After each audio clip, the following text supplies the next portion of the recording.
안녕하세요. 최근에 정말 황당한 일을 겪어서 사연을 신청하게 된 40대 초반 여자입니다. 저는 시댁 며느리로 살아온 지 15년 정도 되었고, 그동안 큰 사건, 사고 없이 잘 지내왔었어요.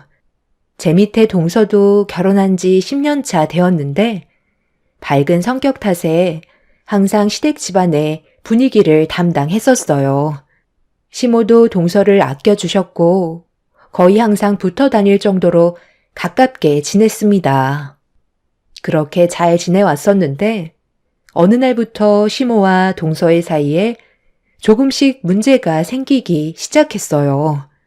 저만 느꼈던 게 아닌 가족들 모두 느낄 수 있을 정도로 서로 주고받는 말투에 신경이 쓰이고 있었죠.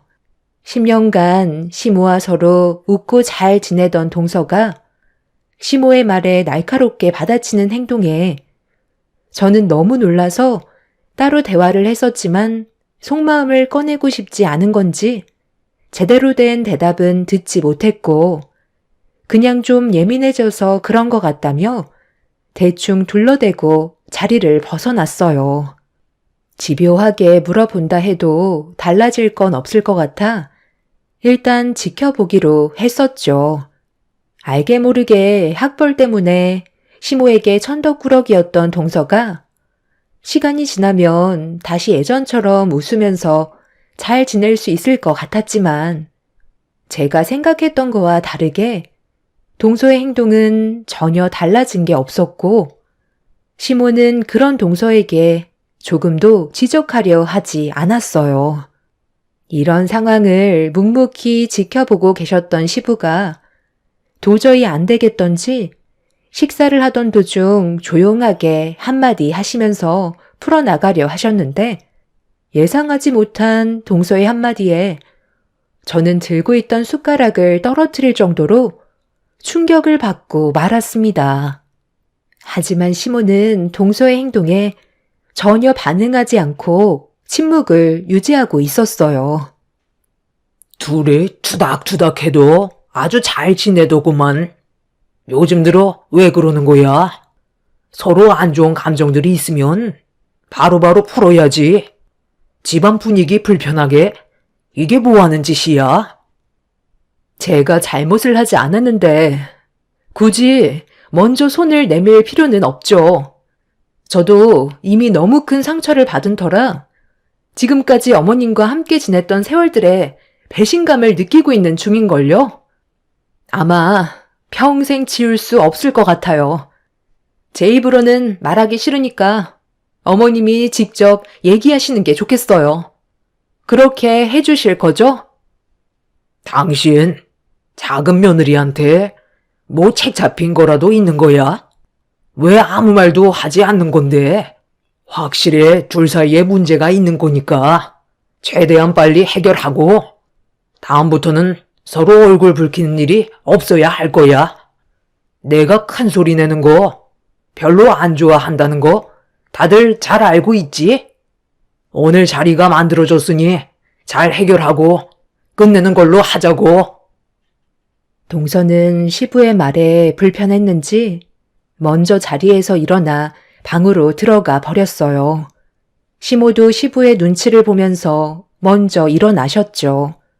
확실히 알 수 있었던 건 시모가 동서에게 무언가 잘못하고 있다는 걸 알 수 있었고 이런 불편한 상황들이 하루빨리 해결이 되길 바랐습니다. 그리고 잠시 뒤 시모가 동서와 대화를 하고 싶었는지 방문을 두드리면서 동서를 불렀어요. 주방에 모여있던 가족들은 방에서 나오는 동서가 시모를 따라가는 걸 확인할 수 있었죠.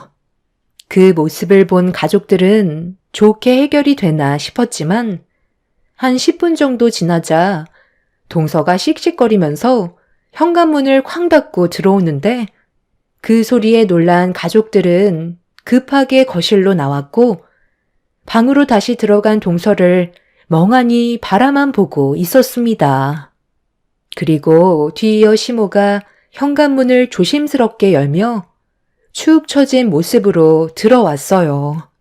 그 모습을 지켜보던 시부는 도대체 무슨 일이 벌어지고 있는 거냐고 동서가 들어간 방문을 두드리면서 당장 나오라고 목소리를 높이셨어요. 결혼 생활 15년 동안 이런 심각한 집안 분위기는 처음이었고 시부의 화난 모습을 처음 보게 되었던 저는 온몸이 떨리고 있었어요.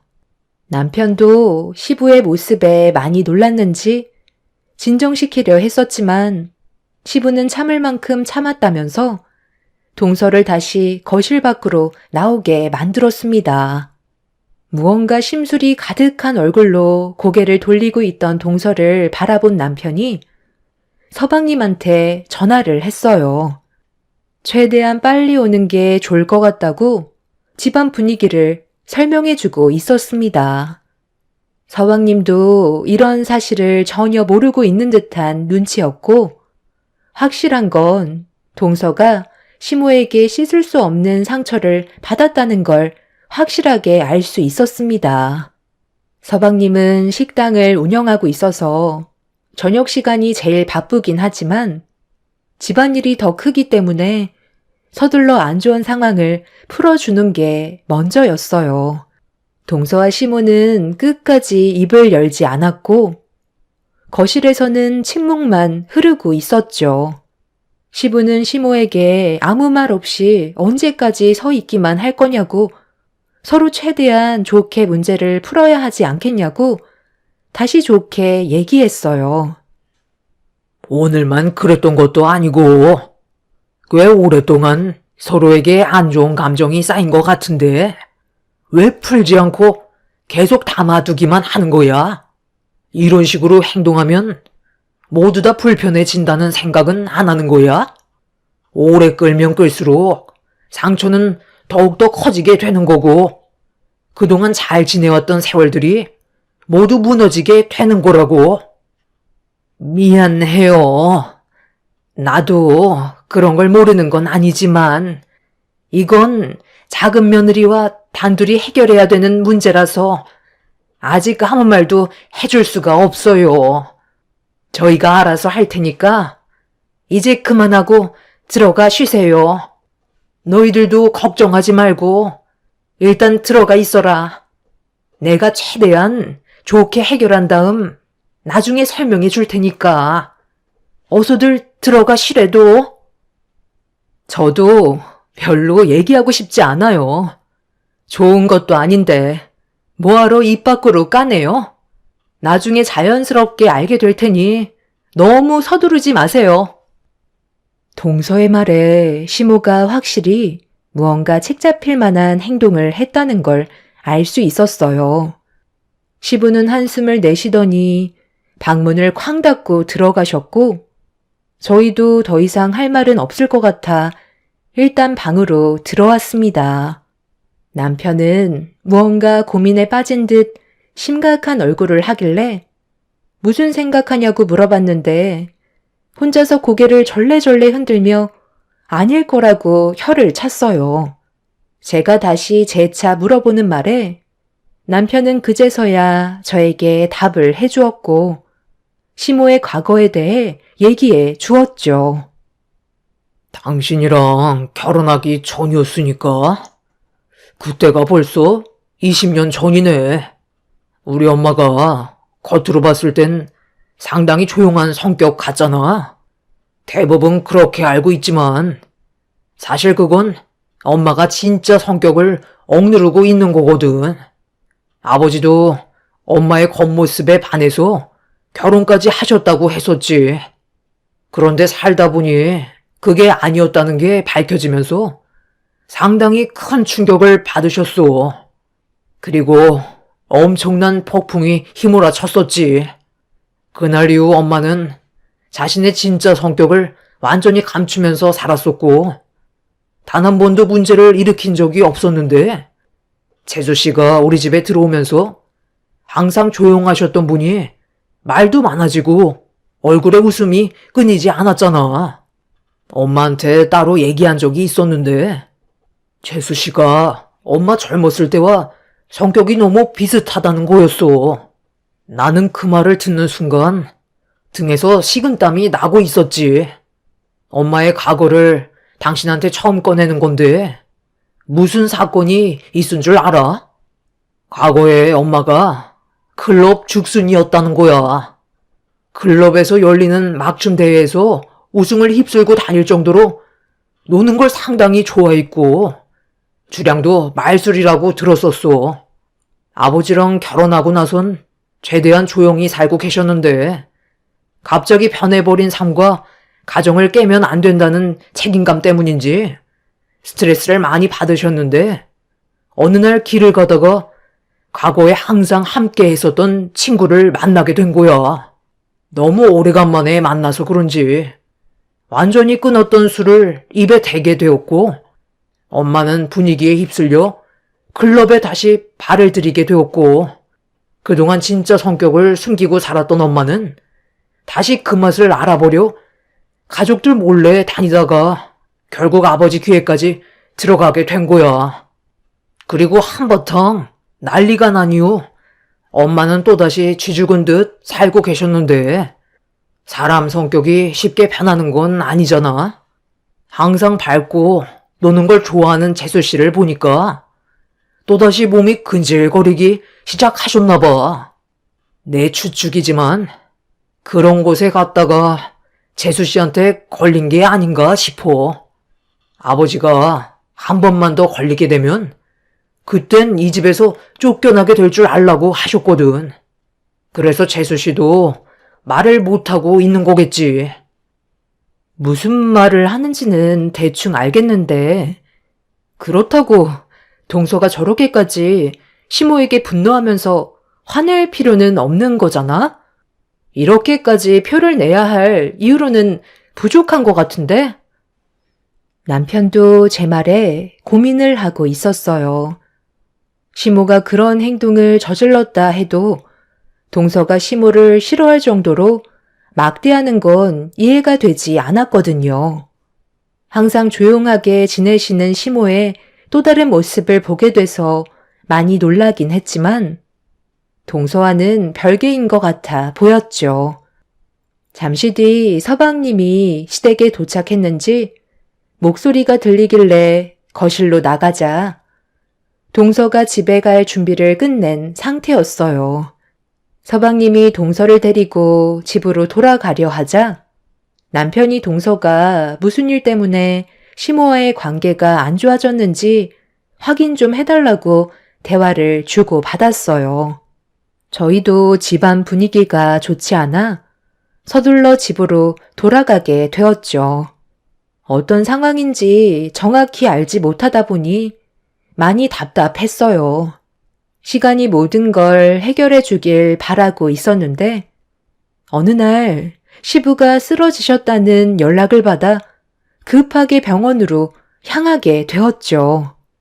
수술실 앞에서 쓰러져 울고 계신 시모에게 어떻게 된 일이냐고 남편이 여쭤보자 집안 계단에서 구르셨다는 말을 꺼내셨습니다. 눈 감고도 잘 다니던 양반이 갑자기 계단에서 미끄러지는 바람에 2층에서 굴러 떨어졌다. 갑자기 이게 무슨 일이니? 병원에서는 일단 뇌진탕으로 진단을 내리고 수술실에 들어갔는데 앞으로 어떻게 될지는 잘 모르겠다. 별일 없어야 할 텐데 너희 아빠 이대로 세상 떠나면 나는 앞으로 어떻게 사니? 어머님, 일단 진정하세요. 이러다 어머님까지 쓰러지시겠어요. 아버님은 평소에도 운동을 열심히 하셔서 금방 회복하실 거예요. 어머님이 마음 굳게 잡으셔야죠. 전부 다 내 잘못이다. 너희 아빠가 최근에 눈이 좀 침침하다고 해서 안경을 새로 바꿔야 할 것 같다고 했었거든. 내가 옆에서 잘 챙겨주니까 같이 가길 원했는데 최근에 좀 바쁜 일이 있어서 신경을 못 써주고 있었어. 혼자 가라고 해도 굳이 나랑 같이 가겠다는 거야. 그래서 다음날 같이 가기로 했었는데 하필 오늘 사고가 난 거다. 내가 너희 아빠를 서둘러 챙겨줬었다면 이런 일도 없었을 텐데 전부 다 내 잘못이다. 이대로 세상을 떠나면 나는 앞으로 어떻게 사니? 시모는 한참 동안 눈물을 쏟아내면서 힘들어 하셨고, 뒤이어 동서내외도 병원에 도착해 저희 옆에 서 있었어요. 저는 시모 옆에 앉아 있었고, 남편이 모든 상황을 설명해주고 있었죠. 그렇게 몇 시간 뒤에 시부가 수술실에서 나왔고, 의사는 계단에서 굴러 떨어지면서 후두부에 충격이 가해져 혈관이 터짐과 동시에 내압이 올라 뇌에 손상이 가서 어느 정도 경과를 지켜봐야 다음 상황을 알 수 있을 것 같다는 말에 시모는 털썩 주저앉아 오열을 하셨습니다. 남편은 언제 깨어날 수 있는지 물어보자 의사는 환자의 의지에 달려있는 거라고 확실하게 언제 일어나실 수 있는지 대답을 해주지 못했어요. 너무 갑작스럽게 일어난 일이라 상당히 당황스러웠었죠. 며칠 전까지만 해도 저희와 같이 식사를 하셨던 분이 하루아침에 병실에서 깨어나지도 못하시고 누워 계신 모습에 너무 마음이 안 좋았었습니다. 그날 이후 시모는 매일같이 시부 옆을 지켜주셨고 저희 부부도 시간이 될 때면 병원에서 일손을 도왔어요. 동서내외도 자주 와서 이것저것 신경을 써주고 있었죠. 시부가 병원에 입원을 하게 되니 시모와 동서가 얼굴을 붉히게 되는 일도 사라졌고 모두가 시부에게 집중이 되어 있었죠. 그렇게 조용히 지나가나 싶었는데 어느 날 저녁 충격적인 사건이 눈앞에 펼쳐지고 말았습니다. 항상 병원에만 계시던 시모가 걱정이 돼서 제대로 된 저녁 한 끼 사드리고 싶어 남편과 함께 저녁 시간에 찾아가게 되었죠. 시모가 저녁 시간에는 오지 않았으면 좋겠다고 하셔서 항상 너무 늦은 저녁에는 병원을 가지 않았어요. 그래서 퇴근 후 잠깐 일손을 도와드리거나 주말에만 함께 시간을 보냈었죠. 그렇게 시부가 누워 계신 병실 문을 열었는데 당연히 계실 줄 알았던 시모가 보이지 않아 문자를 한 통 넣었어요. 그런데 예상치 못한 답변을 받게 되었고 저는 너무 놀라 떨리는 손으로 시모와 문자를 주고받게 되었죠. 옆에 있던 남편도 심각한 얼굴로 문자 내용을 바라보고 있었습니다. 어머님, 지금 어디세요? 요즘 끼니도 제대로 챙겨 드시지 못해서 저녁 한 끼 같이 할까 하거든요. 뭐 드시고 싶은 거 있으시면 말씀하세요. 나 지금 너희 시아버지 병실에 앉아 있지. 좀처럼 깨어날 생각을 하지 않는구나. 내가 요즘 입맛이 없다. 오늘은 시간도 늦었으니까 주말에 얼굴 보도록 하자. 그리고 저녁에는 오지 말라고 했잖아. 조용한 병실 시끄러워지는 것도 싫고 나 혼자 병원에 있고 싶으니까 올 생각하지 말고 오늘은 너희들끼리 저녁 먹어라. 그동안 얼마나 고생을 했는지 너희 시아버지 손이 너무 까칠하구나. 지금 혼자서 사경을 헤매고 있는데 음식이 목으로 넘어가겠니? 그럼 나중에 얼굴 보도록 하자. 당신도 지금 어머님께서 보내주신 문자 내용 봤지? 우리가 지금 아버님 옆에 있는데 어머님이 우리한테 거짓말하고 계신 거야? 아니, 뭐가 어떻게 돌아가는 거야? 나도 당황스럽네. 엄마가 다른 병실을 착각하실 일은 없는데 엄마 가방이 없는 걸로 봐선 잠깐 외출하신 것 같은데 왜 그런 거짓말을 하신 거지? 저희는 시모가 보낸 문자를 한참 동안 쳐다보면서 고민에 빠졌어요. 전화를 해야 할지 아니면 저희가 병원에 있는데 어디 가신 거냐고 다시 여쭤봐야 할지 고민이 많았었죠. 남편은 아무 답장도 하지 말라면서 좀 더 상황을 지켜보는 게 좋을 것 같다고 의견을 주길래 저도 같은 생각을 하고 있었습니다. 시부는 깊은 잠에 빠지셨는지 평온한 얼굴로 주무시고 계시는 것 같아 보였어요.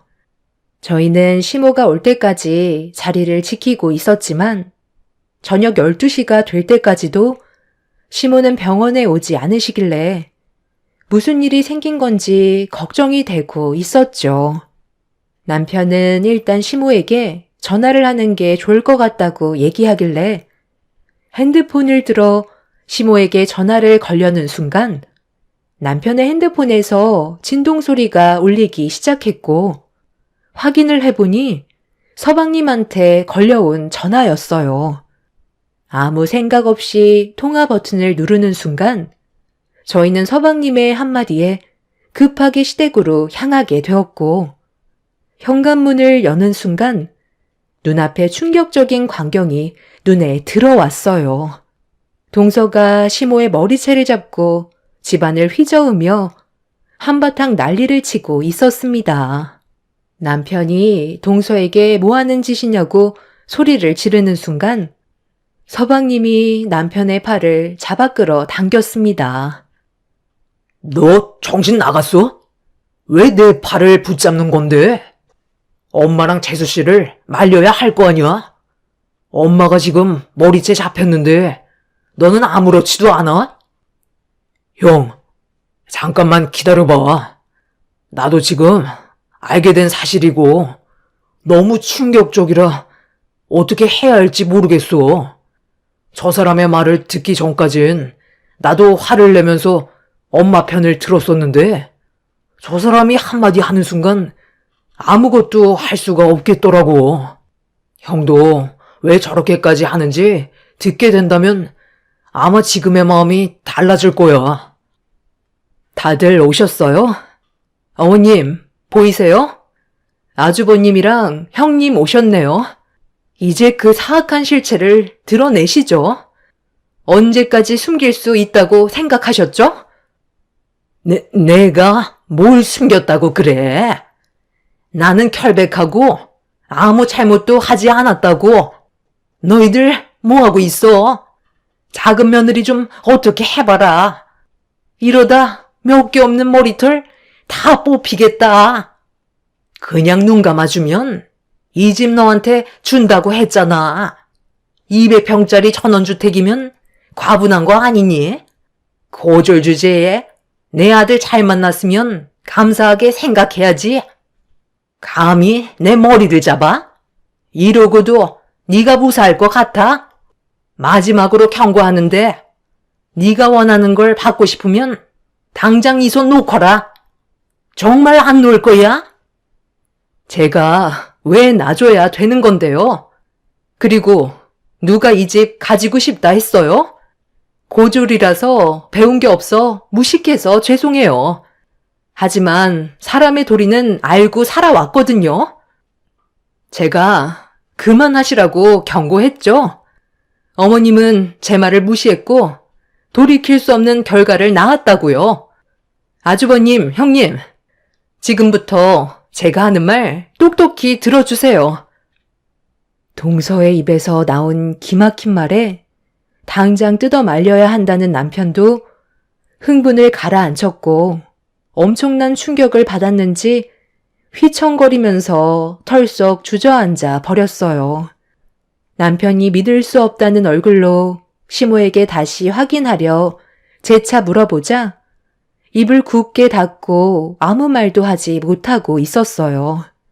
남편은 시모에게 소리를 지르며 오열을 했고 동서는 그제서야 시모의 머리를 잡고 있던 손을 놓았습니다. 시모는 남편한테 달려와 무릎을 꿇으면서 한 번만 살려달라고 애원을 하고 있었습니다. 아빠는 지금 사경을 헤매고 계시는데 저한테 살려달라는 말이 나와요? 이러시면 안 되잖아요. 엄마 연세가 지금 몇인데 이런 말도 안 되는 일을 저질러요. 나도 너희 아빠를 진심으로 사랑하고 있지만 언제까지 이렇게 살고 싶지 않아서 더 늦기 전에 좀 더 인생을 즐기고 싶었던 것뿐이야. 그렇다고 우리 큰아버지랑 바람을 피워요? 제가 모든 가정이 무너지는 행동이라고 그만 멈춰달라고 부탁까지 했었잖아요.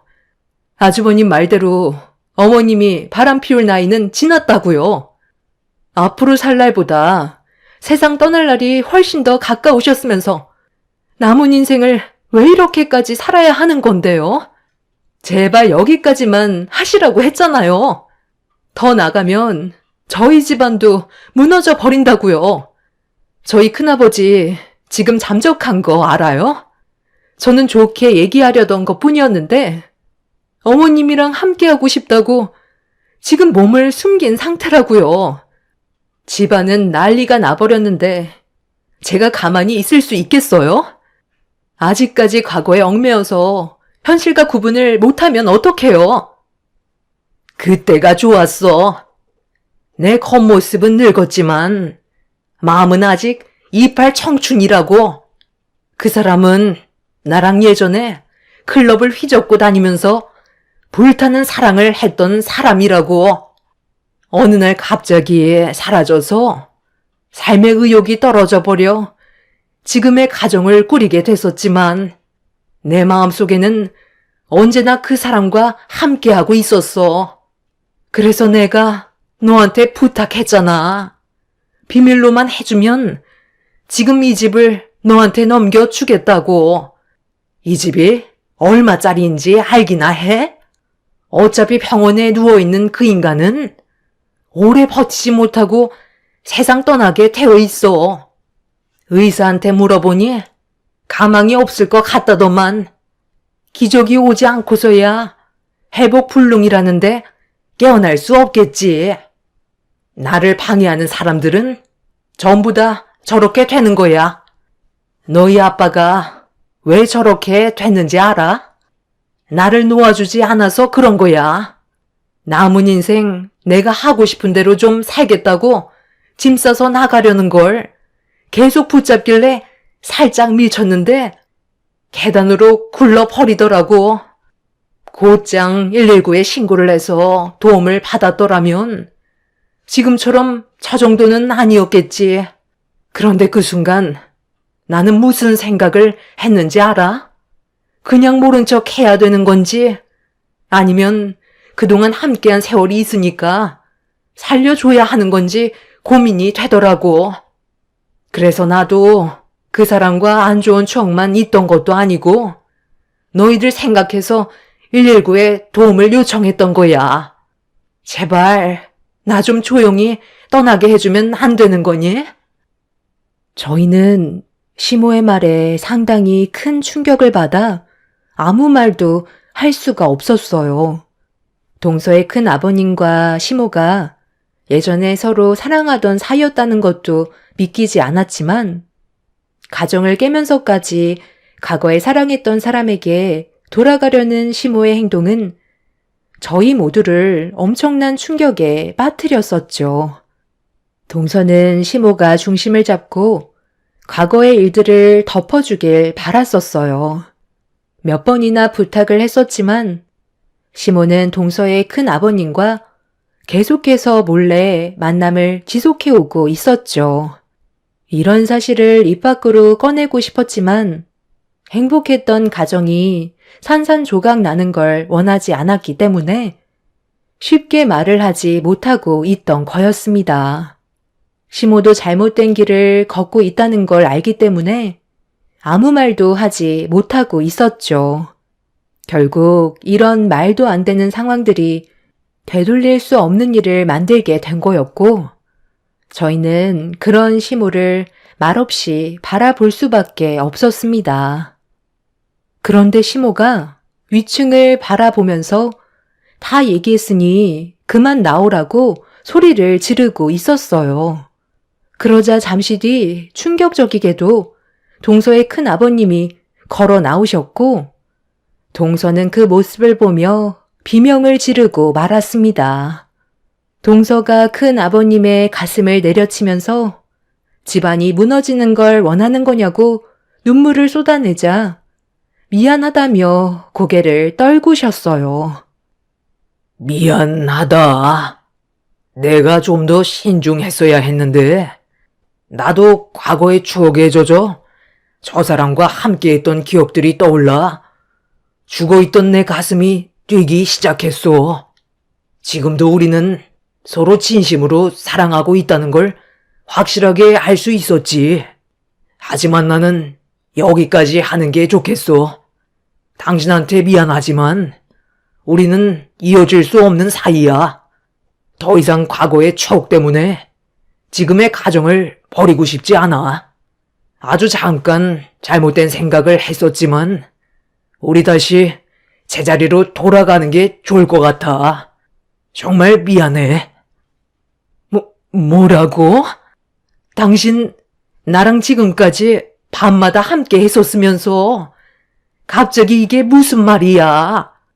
모든 걸 다 버리고 나한테 오겠다고 했었잖아. 그럼 나는 어떻게 하라고? 죄를 지었으면 벌을 받아야지. 우리가 저지른 짓이니 처벌을 받고 진심으로 용서를 구하면 다시 제자리로 돌아갈 수 있지 않겠소? 나는 절대 그렇게 못해. 내 삶을 이제야 찾았는데 또다시 쥐 죽은 듯 살라고? 당신은 무조건 내 옆에 있어야 한다고. 내가 비행기표 끊을 테니까 우리 해외에서 살자. 그만 미련 버리고 나랑 같이 새로 시작하면 되는 거잖아. 평생 먹고 살 돈 있으니까 당신은 걱정 안 해도 된다고. 당장 짐부터 챙기자. 미안해. 나는 지금의 내 가정으로 돌아갈게. 당신이랑 나는 여기까지야. 경선아, 큰아버지가 걱정시켜서 미안하다. 너한테 정말 면목이 없다. 동서 큰 아버님이 동서를 데리고 밖으로 나가려는 순간 시모가 밖으로 나가지 못하게 붙잡자 동서가 시모를 밀쳐 버렸어요. 시모도 이성을 잃어버렸는지 동서의 뺨에 손을 올려 붙이면서 큰 아버님의 손을 잡아 끌어당겼죠. 결국 시모와 동서는 서로 뒤엉켰고 한바탕 난리가 나자 큰 아버님이 시모의 뺨에 손을 올리면서 그만하라고 소리를 질렀어요. 시모는 동서 큰 아버님을 향해 분노를 표출했고 저희는 그 모습을 멍하니 바라볼 수밖에 없었습니다. 남편은 떨리는 손을 부여잡으면서 경찰에 신고를 했고 시모와 동서의 큰 아버님의 바람으로 인해 벌어진 일들에 대해 조사를 받게 되었습니다. 결국 시모는 모든 혐의를 인정하게 되었고 지금 현재 법적 처벌을 기다리고 있는 중이에요. 아무래도 징역을 면하지는 못할 것 같습니다. 남편은 동서 큰 아버님을 상대로 소송 중이고 동서의 집안도 이런 사실로 인해 집안이 무너지고 말았죠. 결국 모두에게 엄청난 상처를 준 두 사람 때문에 온 가족은 제대로 된 삶을 살 수가 없었습니다. 이런 심각한 와중에 시부가 기적적으로 정신을 차렸어요. 기쁜 소식이지만 집안의 불행을 알려드려야 한다는 게 너무 걱정입니다. 자칫 더 큰 충격으로 또 쓰러지시게 될까봐 최대한 말을 아끼고 있긴 하지만 아직 완전히 회복이 되지 못하신 시부는 계속 시모를 찾고 계신 중이네요. 앞으로 어떻게 살아야 할지 모르겠어요. 시모는 잘못을 인정하기는 했지만 더 이상 아버님과 함께 살고 싶어 하시지는 않습니다. 징역을 받고 나오면 혼자 새 삶을 살겠다고 통보하셨죠. 자식들까지 등질 정도로 뭐가 그렇게 힘드셨을까요? 전혀 알 수 없는 시모의 생각에 저희 모두 답답할 뿐이네요. 남편과 서방님은 절대로 용서하지 않겠다며 벌을 받고 사회로 다시 나오는 순간 땅을 치고 후회하게 만들 거라며 분노를 삭히지 않았습니다.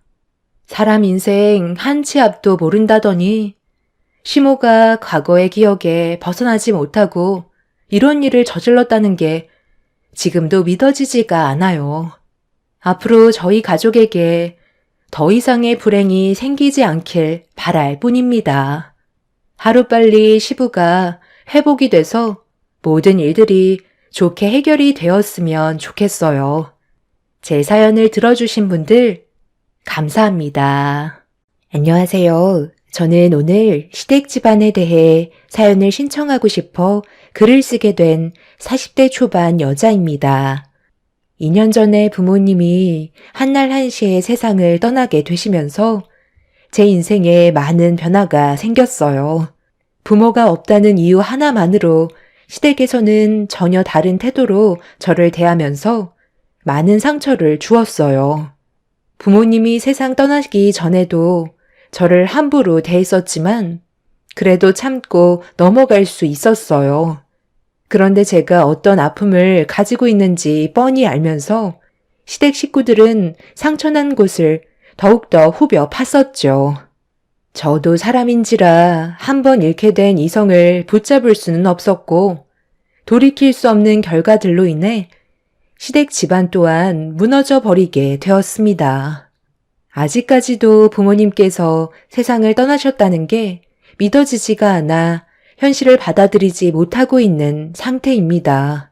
농사일을 하셨던 부모님께서 항상 바쁘게 살아오시다가 오래간만에 여유가 생기셨는지 여행을 다녀오신다는 연락을 받았었고 항상 저희 부모님께 잘했던 남편은 저 몰래 즐거운 여행 되시라고 용돈까지 넣어 드렸었죠. 그렇게 두 분은 전국 명소를 돌면서 즐거운 시간을 보내고 계셨는데 어느 날 전화가 왔어요. 부모님께서 사고가 난 현장에서 세상을 떠나셨다는 연락이었죠. 그때가 추운 겨울도 아니었는데 10중 추돌 사고가 있었어요. 부모님의 차는 앞뒤가 흔적도 없을 만큼 참담했었죠.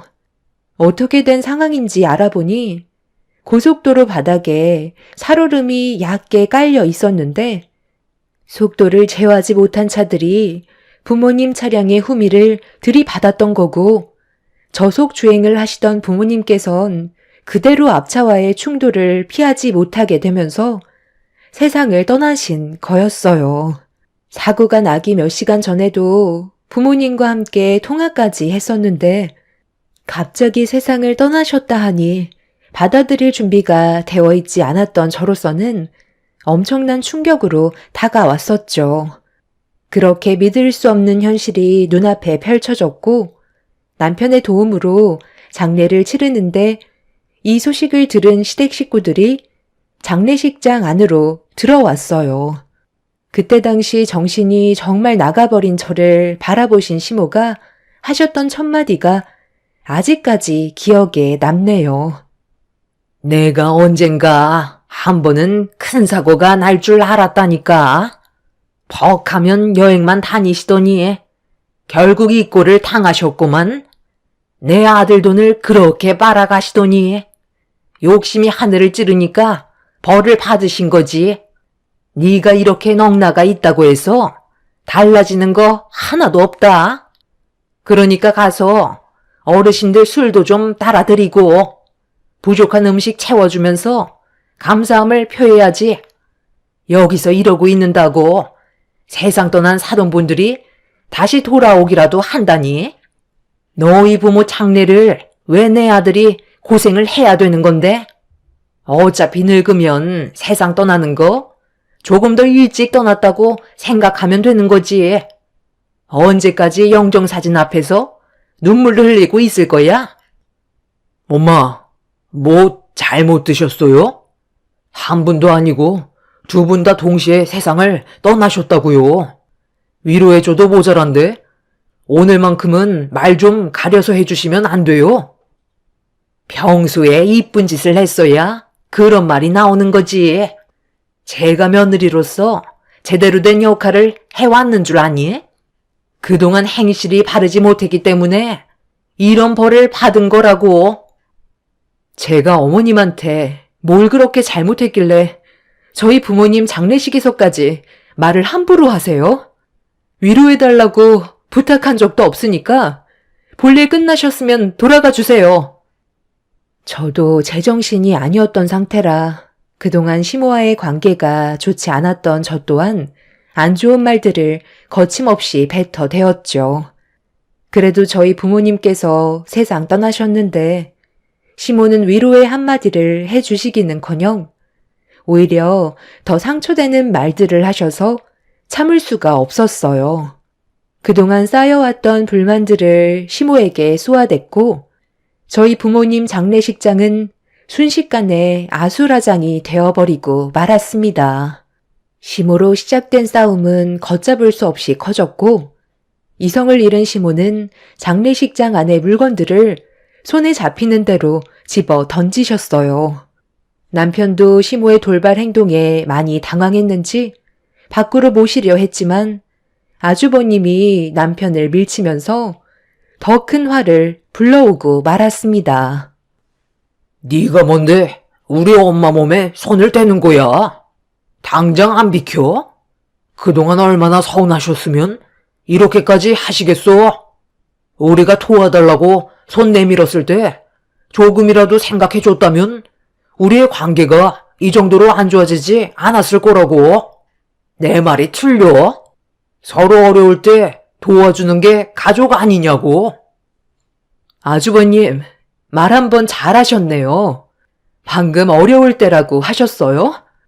예전에 저희 가게가 많이 힘들어졌을 때 월세도 낼 수 없을 정도로 위기가 찾아와서 도와달라고 사정을 했었는데도 깨진 항아리에 물 붓기라면서 아예 등을 돌려버리셨잖아요.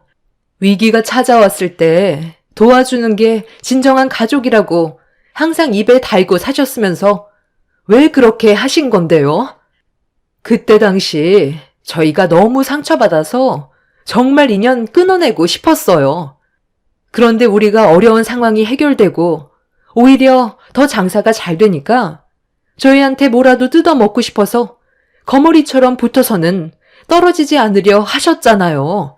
한 번도 해본 적도 없는 장사를 갑자기 하시겠다면 저희한테 돈을 달라고 하시면 도와드려야 되는 거예요? 과거에 저희 부부를 매몰차게 걷어차셨으면 당연히 바라시는 게 정상이 아닌 거죠. 예전에 남편과 함께 운영하던 가게가 많이 힘들었던 적이 있었어요. 배달 위주로 안주를 만들어 팔았었는데 처음에는 잘 되는가 싶더니 날이 가면 갈수록 어려움이 많았었죠. 그때 가게를 접고 다른 걸 알아봐야 될 정도로 위기가 찾아왔었습니다.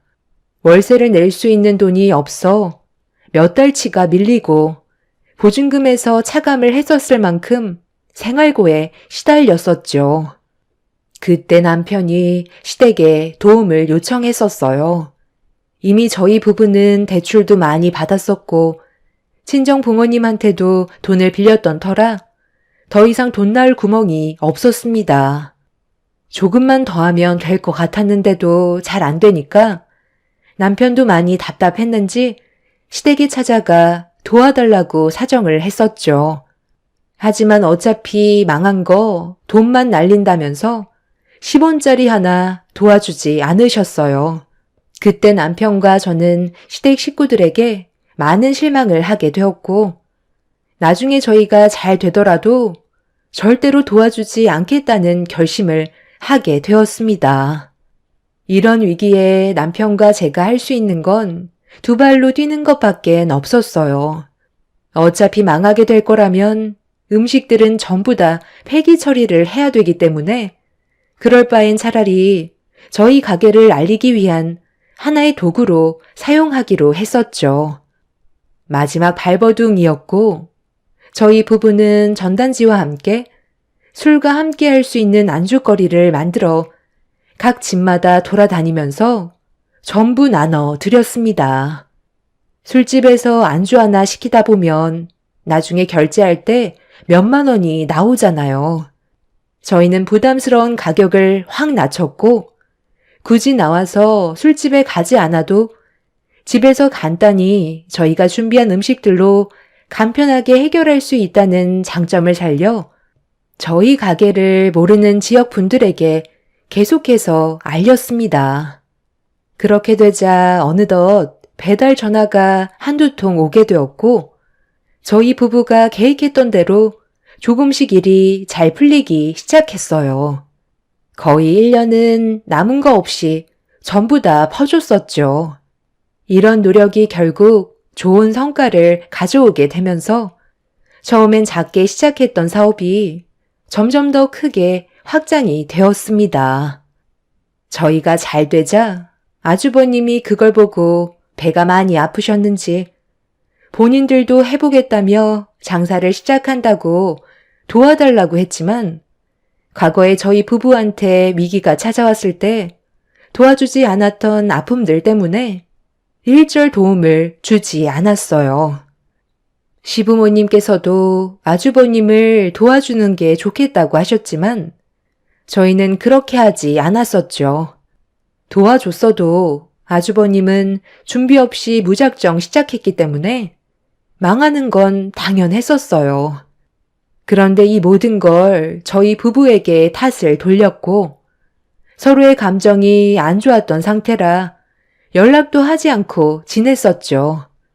시부모님께서도 집안의 장남이라고 아주버님 편만 들지 저희가 받았던 상처에 대해서는 조금도 생각해주지 않았습니다. 그렇게 되자 시댁에 가는 발길도 끊어버리는 상황까지 오고 말았습니다. 얼굴 안 보고 지내는 게 오히려 더 행복한 생활을 유지할 수 있었죠.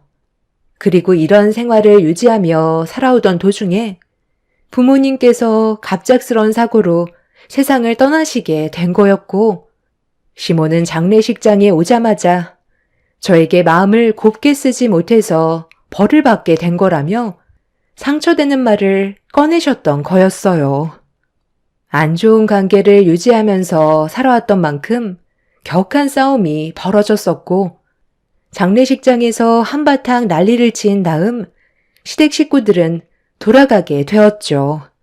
부모님께서 세상을 떠나신 것도 충격인데 시댁 식구들까지 난리를 치고 가니 제가 버틸 수 있는 상태가 아니었어요. 그렇게 한참 동안 부모님의 영정 사진을 바라보면서 오열을 하다 지쳐 잠이 들었고 남편도 많이 힘들었는지 제 옆에서 잠깐 눈을 붙였었는데 갑자기 무언가 차가운 것들이 제 머리 위로 쏟아져 내렸어요. 너무 놀라 벌떡 일어나 고개를 들어 올리자 집으로 돌아가신 줄 알았던 시모가 다시 나타나 큰 봉지 안에 들어있던 각 얼음을 제 얼굴에 뿌려대고 있었습니다. 갑자기 들어오셔서 지금 뭐 하시는 거예요? 왜 얼음을 제 머리 위로 쏟으시는 건데요? 뭐하러 또 오신 거예요? 저희는 어머님 얼굴 보고 싶지 않다고요. 네가 제정신이 아닌 것 같아.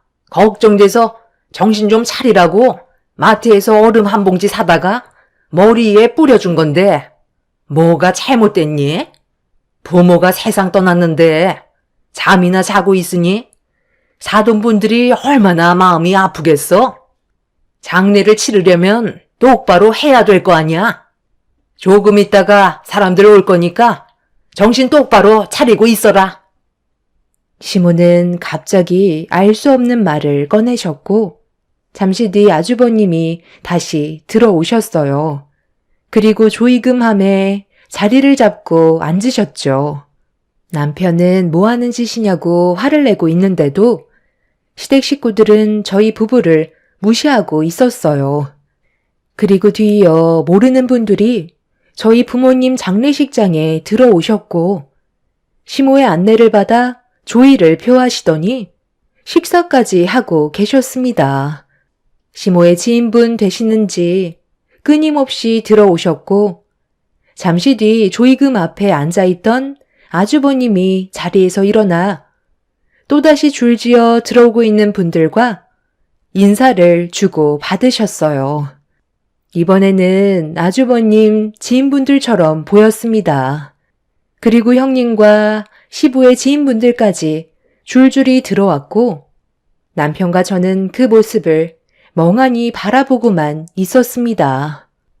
순식간에 장례식장 안에 시댁 식구의 지인분들로 꽉 차게 되었고 한참의 시간 동안 계시다가 모두가 돌아가시자 시댁 식구들은 구석 자리에 모여 서로 웅성거리면서 대화를 나누고 있길래 남편과 함께 가까이 다가가 확인을 하는 순간 너무 어이가 없어서 입을 다물지도 못할 만큼 충격을 받았었어요. 저희 부모님 장례식장에 왜 많은 분들이 와서 조의를 표했는지 알 수 있었습니다.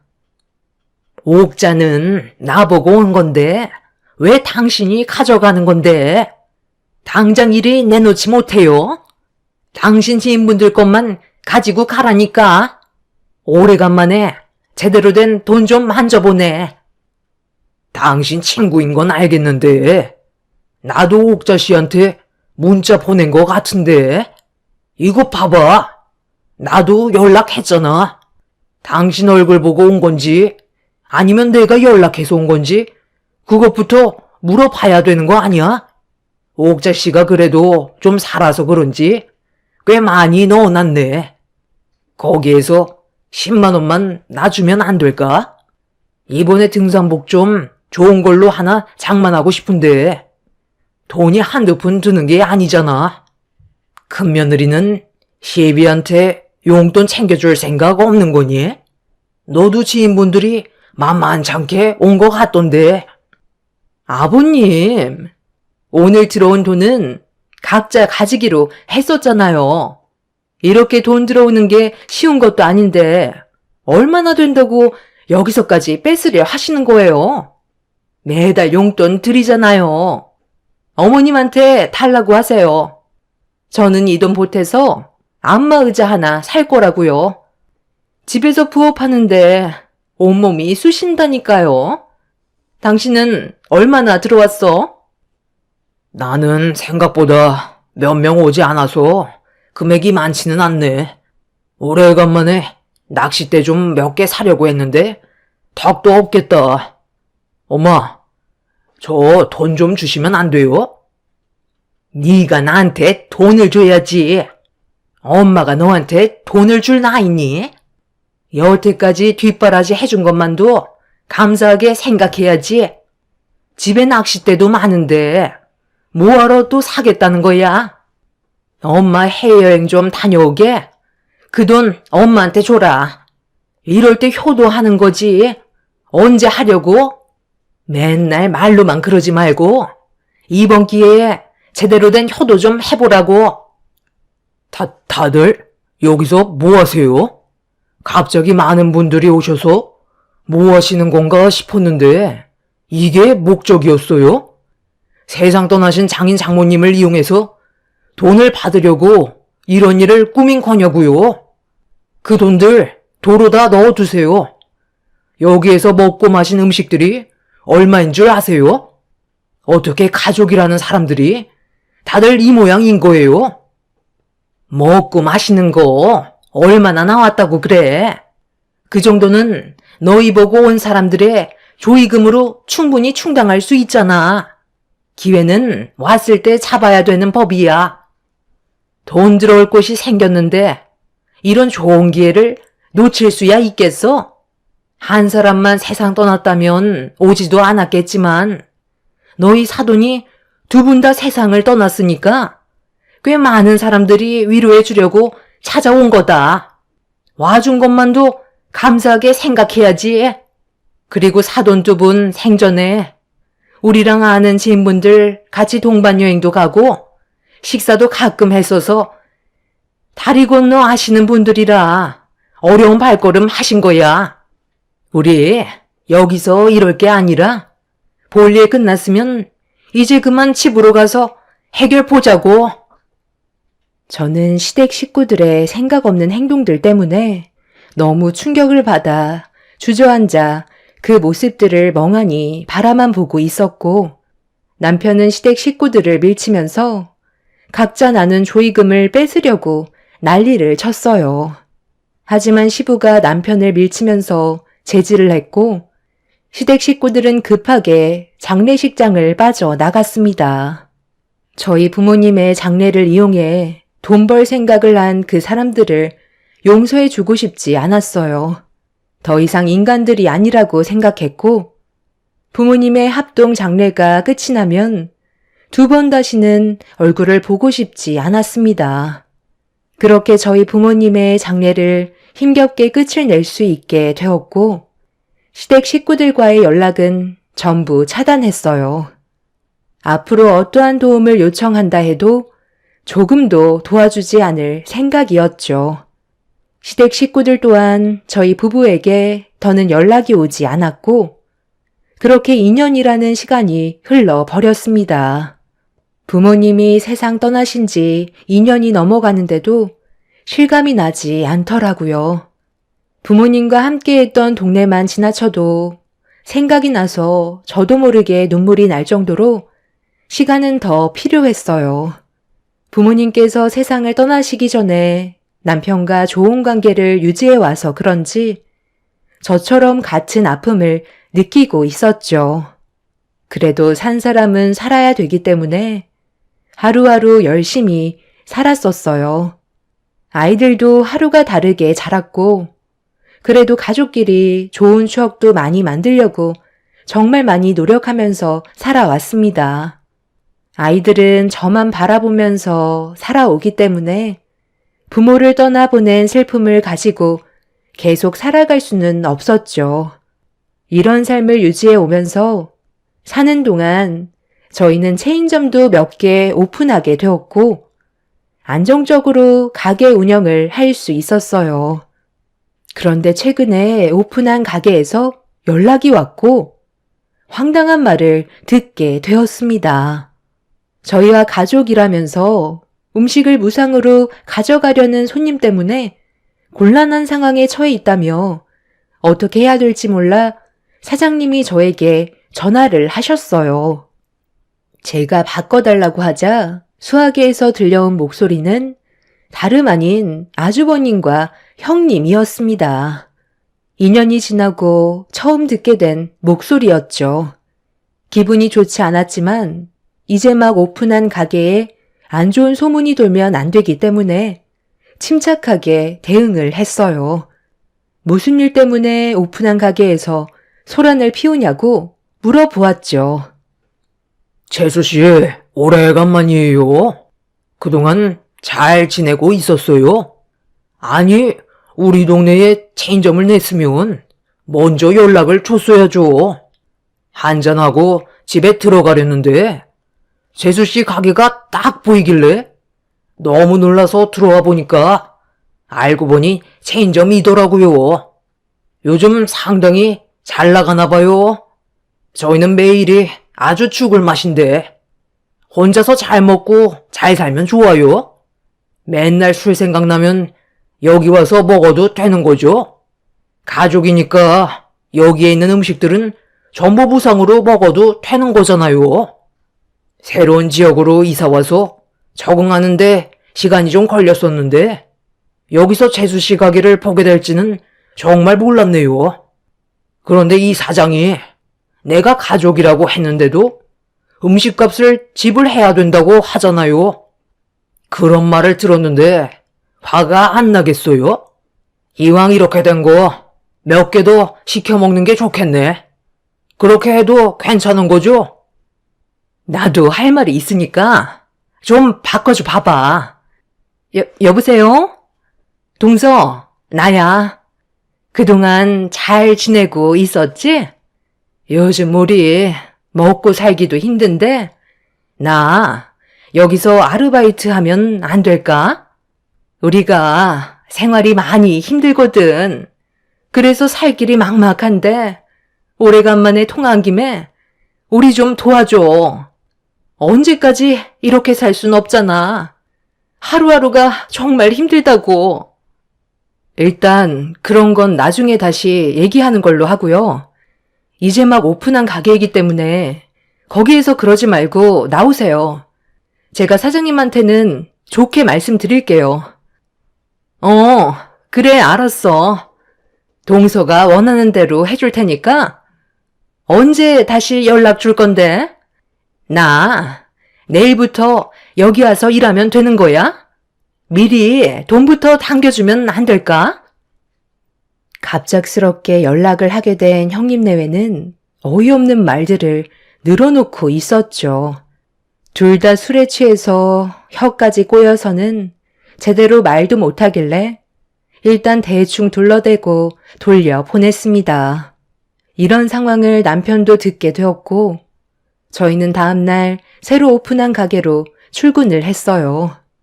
그렇게 장사 준비를 도와주고 있는데 전날에 저와 통화한 걸 잊지 않고 기억하고 있었는지 형님네외가 가게 문을 열며 들어오고 있었습니다. 그런데 뒤이어 또다시 마주하게 된 시부모님이 들어오셨어요. 두 번 다시 마주치고 싶지 않았던 사람들과의 끈질긴 인연 때문에 너무 짜증이 몰려왔어요. 좋은 기억도 없고 그동안 며느리로 살면서 온갖 상처를 받았던 저는 그 사람들을 좋은 시선으로 바라볼 수는 없었죠. 저와 남편은 아무 말도 하지 않고 시댁 식구들을 바라보고 있는데 시모가 갑자기 양팔을 걷어붙이더니 주방으로 들어가셨어요. 사장님은 당황해서 저에게 도움을 요청했고 제가 나오시라고 했는데도 시모는 주방에서 사장님이 만들던 음식을 대신하고 있었죠. 일단 나오시라고 했잖아요. 왜 제 말을 무시하시는 거예요? 지금 한창 가게 오픈 준비해야 되는데 이러시면 방해만 된다고요. 그만 좀 나오세요.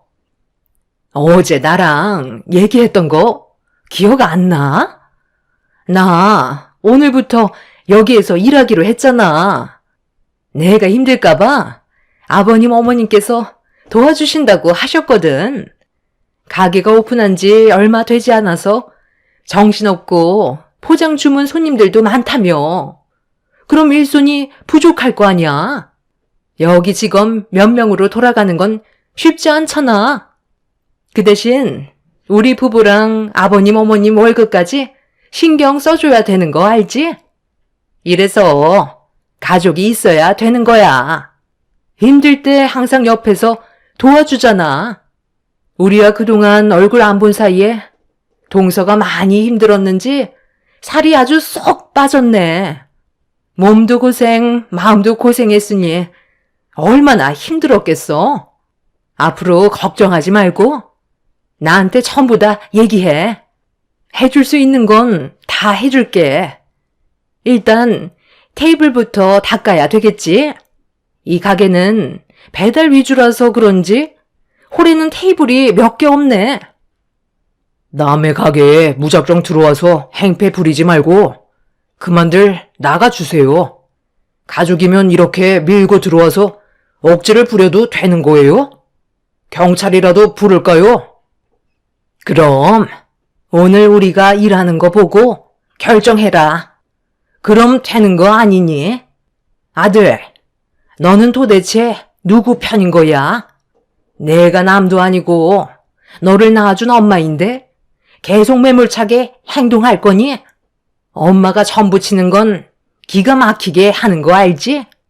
주방은 내가 책임지고 할 테니까 너희들은 재료나 다듬고 홀 청소나 좀 해라.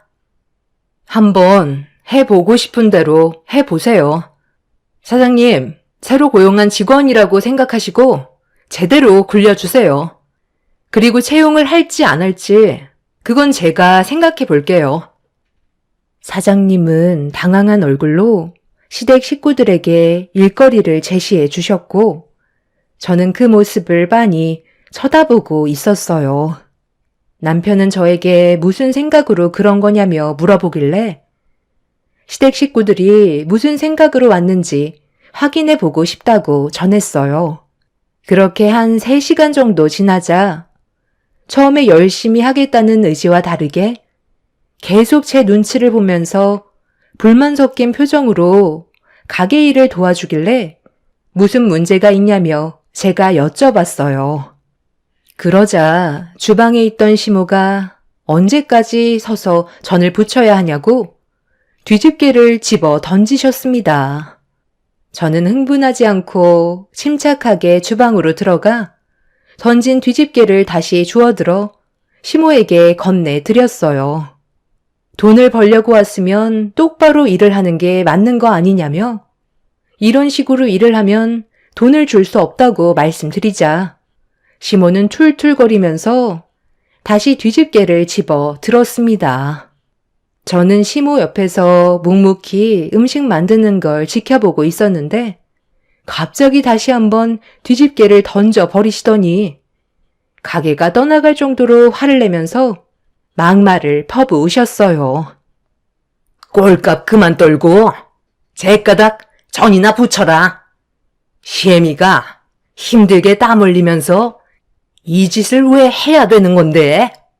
나는 용돈을 받으러 온 거지 일을 하러 온 게 아니란 말이다. 지금 남의 가게에 함부로 들어오셔서 뭐 하시는 거예요? 그리고 전을 누가 이렇게 형편없이 붙이라고 했어요? 정성이 하나도 안 들어갔잖아요. 저희가 여기까지 오는데 얼마나 힘들었는지 아세요? 일하시는 거 보니까 너무 형편없어서 돈은 드리지 못할 것 같아요. 어머님이 만드신 전들 전부 폐기 처분해야 되는데 저희가 적자 볼 수는 없잖아요. 그리고 이 가게 주인은 제가 아니라 이분이세요. 남의 가게에 함부로 들어오시면 그건 영업 방해죄인 거 아시죠? 가족이라고 해서 공과 사도 구분 못하시면 당연히 그에 따른 처벌은 감수하셔야죠. 일하실 생각도 없으신 것 같으니까 당장 나가주세요. 열심히 붙이신 저는 가져가셔도 돼요. 먹고 살기 힘들다고 하셨는데 이거라도 가져가셔서 밥 반찬으로 드시면 될 것 같네요. 그럼 할 말 다 끝난 것 같으니까 그만 나가주시죠. 제 말이 끝남과 동시에 시모는 갑자기 던져버리셨던 뒤집개를 들어 제 뺨을 올려 치셨어요. 너무 화가 난 저도 이 아줌씨가 미쳤나라고 하며 시모가 들고 있던 뒤집개를 빼서 시모의 뺨을 내려쳤죠. 그리고 남편한테 당장 경찰에 영업방해죄로 신고해달라니까 시모는 그동안 많이 참았다면서 제 머리채를 잡고 흔들어 대셨습니다. 저도 질세라 시모의 머리채를 잡고 주방에서 난리를 치게 되었죠. 남자들이 저와 시모를 겨우 뜯어 말렸고 형님은 흥분해 있는 시모를 진정시키고 있었는데 시모가 분이 안 풀리셨는지 오늘 날 잡았다면서 싱크대에 있던 손잡이 달린 바가지를 들어 펄펄 끓는 튀긴 기름을 한가득 퍼올렸어요. 남편은 크게 다칠지도 모른다면서 내려놓으라고 했지만 시모는 이미 이성을 잃어버렸죠. 제가 시모를 뚫어지게 쳐다보고 있자 2번 다시 앞을 못 보게 할 줄 알라며 바가지에 담겨있던 기름을 뿌리려는 순간 미끄러운 바닥에 중심을 잡지 못한 시모는 들어 올렸던 바가지를 하늘 높이 들어 올렸고 넘어지지 않기 위해 버티면서 한쪽 팔로 형님의 손을 잡아 끄는 순간 줄줄이 넘어지면서 주방에 있던 시댁 식구들의 얼굴에 기름이 한가득 쏟아져 버리고 말았습니다. 펄펄 끓고 있던 기름이었기 때문에 시댁 식구들의 얼굴에 닿는 순간 치익거리며 피부가 익는 소리와 함께 모두들 비명을 질렀어요. 그 사이 경찰들이 가게로 들어왔고 충격적인 광경을 보게 된 경찰은 서둘러 119에 신고를 해서 시댁 식구들을 응급실로 옮겼습니다. 저희가 어떻게 된 상황인지 알려드리기 위해 가게 내부에 있던 CCTV를 보여준 뒤 전부 다 설명을 해줬죠. 저희 잘못이 아니라는 걸 알게 된 경찰분들은 시댁 식구들이 치료가 끝나면 추가적인 조사를 진행하겠다는 말을 끝으로 돌아가게 되었고, 남편과 저는 어질러진 가게를 전부 다 치웠습니다. 그리고 그날 피해를 입었던 부분에 대해서는 사장님께 사과를 드린 뒤 피해 보상금을 따로 챙겨 드렸어요. 그렇게 가게의 일을 정리한 다음 남편과 함께 늦은 시간이 되어서야 병원에 도착할 수 있었고, 이미 치료가 끝났는지 병실로 옮겨졌길래 들어가 시댁 식구들의 상태를 확인하는 순간 생각보다 심각해진 상황에 저는 인상이 찌푸려지고 말았습니다. 제일 심각한 건 시모와 형님이었어요. 시모는 두 눈꺼풀에 화상을 입어 앞을 볼 수 없게 붕대를 감고 있었고, 형님은 머리와 이마 쪽에 화상을 입어 머리카락도 듬성듬성 빠진 상태로 붕대가 감겨 있었습니다.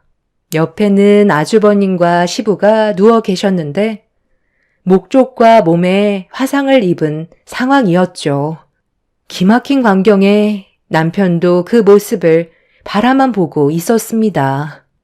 모두들 괴로움의 고통 속에서 힘들어하고 있는데 옆에 계셨던 의사는 치료 기간이 상당히 오래 걸릴 것 같다며 시모와 형님은 6개월 이상 병원에 입원해야 될지도 모른다며 시모는 실명까지 가게 될 수도 있다는 충격적인 말을 꺼내셨죠. 시모는 의사의 말을 들었는지 흐느끼며 눈물을 쏟으셨습니다. 저는 그 모습들을 보면서 한마디 했어요. 그러니 마음을 곱게 쓰셔야죠. 도대체 이게 하루아침에 무슨 상황이에요? 저희가 자초한 일이 아니니 도와주지 않을 거고 치료비 또한 알아서들 해결하세요. 당신들의 욕심이 결국 화를 부른 거니 모든 걸 본인들이 감당하셔야죠. 저와 이 사람한테 그동안 어떻게 행동하셨는지 과거를 되돌아보시며 치료 기간 동안 뉘우치는 시간이 되셨으면 좋겠네요. 시부와 아주버님은 몸에 화상을 입었는데도 입은 살아있으셔서 참회를 하시는 말보단 가족들끼리 어떻게 그럴 수 있냐고 화를 내셨습니다. 그날 이후 저희는 시댁 식구들에게 조금도 금전적인 지원을 해주지 않고 있어요. 앞으로 저는 사상 초유의 복수를 시작할까 합니다. 시간이 지날수록 시모와 형님은 더욱더 힘들어질 테고 시부와 아주버님 또한 경제적인 능력이 부족하기 때문에 저희 도움이 절실하게 필요하겠죠. 하지만 저는 과거에 받았던 아픈 기억들 때문에 일절 도움을 주지 않으려고요. 땅을 치며 눈물을 쏟아내도 제 마음의 문은 열리지 않을 것 같습니다. 앞으로 어떤 삶들이 펼쳐질지 모르겠지만 남편과 함께 앞으로 있게 될 날들에 대해 지혜롭게 행동하고 싶습니다. 여러분들께서 제가 현명한 행동을 할 수 있는 방법이 있다면 의견을 주셔도 감사할 것 같아요. 여러분들의 인생에는 불행이 아닌 언제나 행복만 가득하시길 바랍니다. 감사합니다. 안녕하세요. 이곳이 익명의 사연을 받는다고 하기에 제 이야기를 들려드릴까 해요. 사실 누가 알아채지는 않을까 조금은 걱정도 되지만 그래도 다른 분들은 저 같은 사연을 겪으시지 않길 바라며 글을 써볼까 해요. 평생 봉사활동을 업으로 삼아오신 부모님 밑에서 자라서 그런지 저 역시 사회복지사가 되었어요. 그렇게 어려운 이웃들, 홀로 계신 어른들을 돌보며 일을 하는 것이 가장 큰 기쁨이라 여기고 살았고 봉사를 하며 알게 된 남편을 만나 결혼을 하였어요. 시어머니와 남편은 마음이 정말 비단결같이 고운 분들이었는데 평생을 바라왔던 이상형을 만난 것만 같아 기분이 정말 너무 좋았고 행복했어요. 남들은 돕는다는 게 보통 멘털이 아니고서야 힘든 일인데 너도 대단하다. 우리 아들이 너 같은 며느리를 데리고 와서 정말 기뻐. 뜻이 맞는 사람을 만나기가 얼마나 어렵니? 너나마 복 받을 거야. 그런 심성을 갖기란 쉽지 않은 거거든. 어머님도 마찬가지죠. 솔직히 저보다 훨씬 오랜 세월을 봉사해 오시기도 했고 지금까지 남을 위해 헌신한다는 게 어렵잖아요. 한수 씨 처음 만나면서 어머님이 제일 궁금했는데 이런 어머님을 시어머니로 모신다는 게 정말이지 영광 또 영광이에요. 엄마도 그렇고 당신도 그렇고 나야 뭐 복 받았지. 심성 고운 두 여자들 사이에서 이렇게 지내는 게 얼마나 복이야? 넌 참 말도 위트 있게 하는구나. 우리 잘 지내보자. 아마 너랑 나랑은 뜻이 맞아서 봉사도 잘 다닐 수 있을 거야. 내 평생 소원이 며느리랑 같이 봉사 다니는 게 소원이었는데 어쩜 이렇게 제 짝을 만난 것처럼 우리 한수가 널 데려왔을까?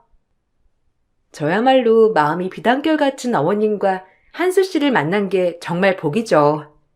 사실 봉사라는 게 쉽게 하지 못하는 거니까요. 봉사라는 게 마음에서 우러나지 않으면 절대 할 수 없는 것이라고 생각했기에 봉사는 남편과 시어머니가 참 좋았고 존경스러웠어요. 그리고 이 집의 식구가 되자 일적으로가 아닌 개인적으로 남들을 도울 수가 있었습니다. 어머님은 홀로 사는 독거노인이나 노숙자들을 위해 주말마다 사비로 밥차를 진행하시고 매우 따뜻하게 소외계층을 도와주시는 분이었거든요. 남들은 시어머니를 존경했고 저 역시 저렇게 남을 위해 헌신하고 희생하는 시어머니를 너무나 존경하고 따르게 되었죠. 아이고, 또 오셔서 연탄불 갈아주시고 이렇게 김치랑 밥도 주시고 너무 고마워요. 이게 단체에서도 잘 못하는 건데 항상 개인적으로 잘해주니까 내가 진짜 고맙네. 나같이 혼자 사는 노인들 걷어주고 챙겨줘서 너무 고마워요. 우리 김 선생. 아휴, 어머님은 제가 다 저희 엄마들 같아서 챙겨드리는 거예요. 친정엄마 일찍녀이고 엄마다 생각하니 못할 게 없죠. 그러니까 어머님의 모든 것은 제가 다 관리할게요. 저만 믿으시고 제 말만 따르시면 돼요. 어머님은 그럼 편안하지 뭐. 그래. 내가 우리 김 선생 말을 잘 들어야지. 아무쪼록 너무 고맙고 이렇게 밥 먹여줘서 항상 기쁜 마음이라오.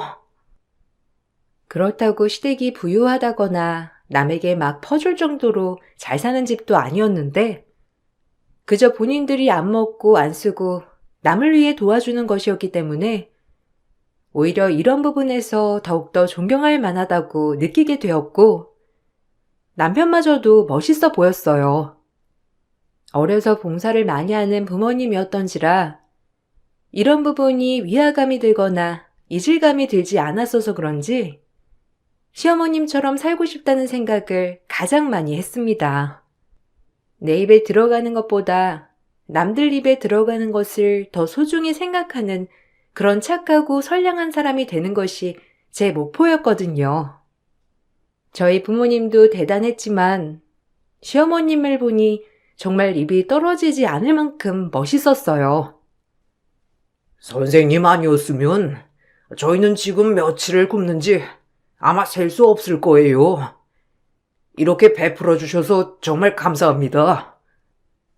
이웃을 가족처럼 돌봐야죠. 이게 제 철학입니다. 오늘 뜨끈한 국물 많이 드시고 가시고 여긴 제 며느리인데 제 며느리가 날로도 나눠줄 거니까 이따가 저쪽에서 받아가세요. 날이 추운데 그냥 길에서 주무시면 얼마나 추우시겠어요. 아유, 며느님도 어떻게 선생님같이 심성이 곱고 곱네요. 정말 감사해요. 저희가 이 은혜를 어떻게 갚아야 할지. 갚지 않으셔도 되고, 그저 저희 덕분에 마음이 조금 따뜻해졌다면 그것만으로도 저희는 또 감사하고 행복하죠. 시어머님은 본인이 안 먹고 안 입더라도 남을 위해 희생은 무조건 해야 한다고 하시는 분이었고, 그런 모습을 남편이 닮은 것 같아 정말 좋은 남자를 만났구나 싶었어요. 그러던 중 다음 봉사 일정 때문에 시어머니 집에 방문했던 일이었습니다. 차가 없는 시어머니였기에 제가 늘 봉사 장소로 가기 전 어머님을 픽업하여 같이 가는 일정을 많이 잡았었거든요. 하지만 그날 집에서 제가 본 것은 조금 제 머릿속을 갸우뚱하게 만들었고, 혼자 사는 어머님 집인데도 그렇게 해놓은 것이 신기했어요. 어머, 어머님, 이 자물쇠 걸려있는 방은 뭐예요? 그때도 궁금했었는데 아직도 걸려있네요. 혹시 한수 씨 과거 사진 있는 거 아니에요? 궁금하다. 한수 씨 옛 사진이나 이런 거 있으면 저 다 보여주셔도 돼요. 너무 궁금하거든요. 아니야. 거기는 절대 들어가서는 안 된다. 그리고 뭐 특별할 거라도 없어. 그냥 이것저것 모아놓은 잡동사니 방이야. 한수는 그때나 지금이나 아주 똑같으니까 뭐 궁금해할 것도 없다. 예, 늦었구나. 얼른 출발해야 하니까 갈채비 하렴. 아, 그래요? 그래도 궁금한데 어떤 보물단지들이 있을지 저 한 번만 들어갔다 와보면 안 될까요? 궁금해서 그래요. 안 된다니까? 얘가 왜 이래? 다른 건 다 괜찮은데 저 방은 절대 들어가면 안 되니까 저 방에 대해 궁금해하지도 말어. 처음 보는 시어머니의 단호한 모습이었고, 그 모습 때문인지 방에 대해서 더 궁금해지는 마음이었어요. 그리고 엎친 데 덮친 격으로 그날 저희가 집을 나서려고 할 때 웬 중년 여성이 울며불며 어머님의 멱살을 잡더니 이상한 말들을 늘어놓더라고요. 사람들에게 늘 존경받는 어머님이었기에 이런 모습을 보니 낯설기도 하면서 어머님 같지가 않아 당황스럽더라고요. 당신이지? 당신, 그렇게 살면 정말 큰일 날 거야. 어떻게 그럴 수가 있어? 내 남편이 지금 어떻게 된 줄 알아? 어쩔 거야? 아니, 왜 이러세요? 여기가 어디라고? 그리고 당신 남편이 어쨌다고 저한테 그래요?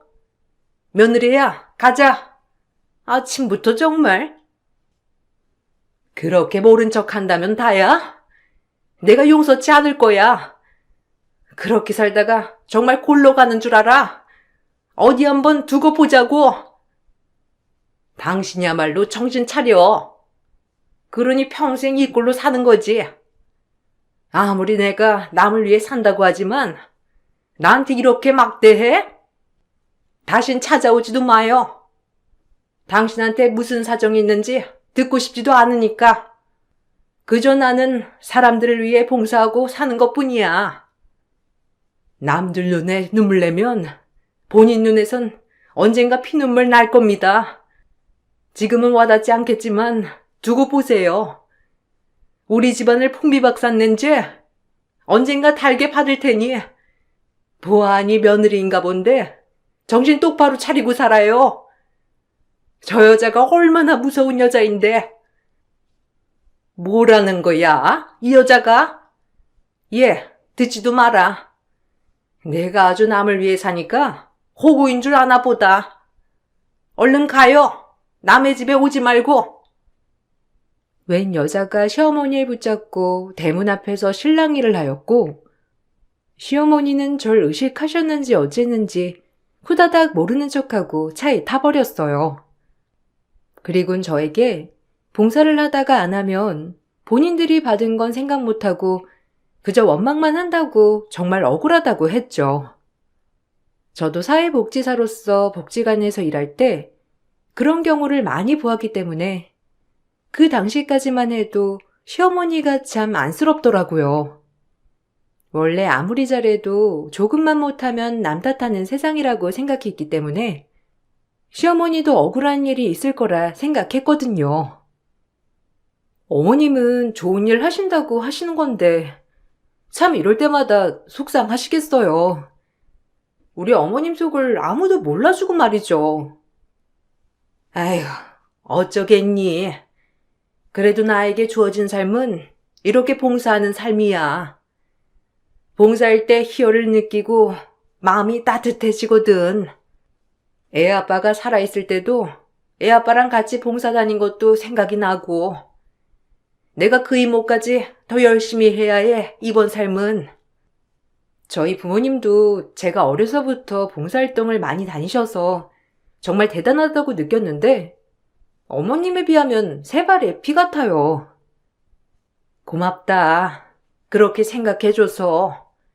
근데 참 사람들은 받을 때만 헤헤거리고 뒤돌아서면 어쩜 그렇게 나 몰라라 하는지. 내가 이럴 때마다 회의감이 들어서 정말 속상해. 내가 평생 이렇게 살 거라고 다짐했지만 이럴 때면 어찌해야 할지 모르겠다. 에이구, 어머님, 그 마음 다 알죠. 어머님은 정말 대가 없이 도와주시는 건데 조금 안 도와줬다고 저러다니 마음 푸셔요. 네가 이렇게 위로해주니 마음이 좀 풀린다. 다른 사람들은 몰라도 우리 아들이랑 며느리가 알아주면 됐지 뭐. 시어머니는 그런 분이었는데 그래도 곧 제 말에 마음이 풀렸는지 언제 그런 일이 있었냐는 듯 어머님은 또 그날도 열심히 봉사를 하더라고요.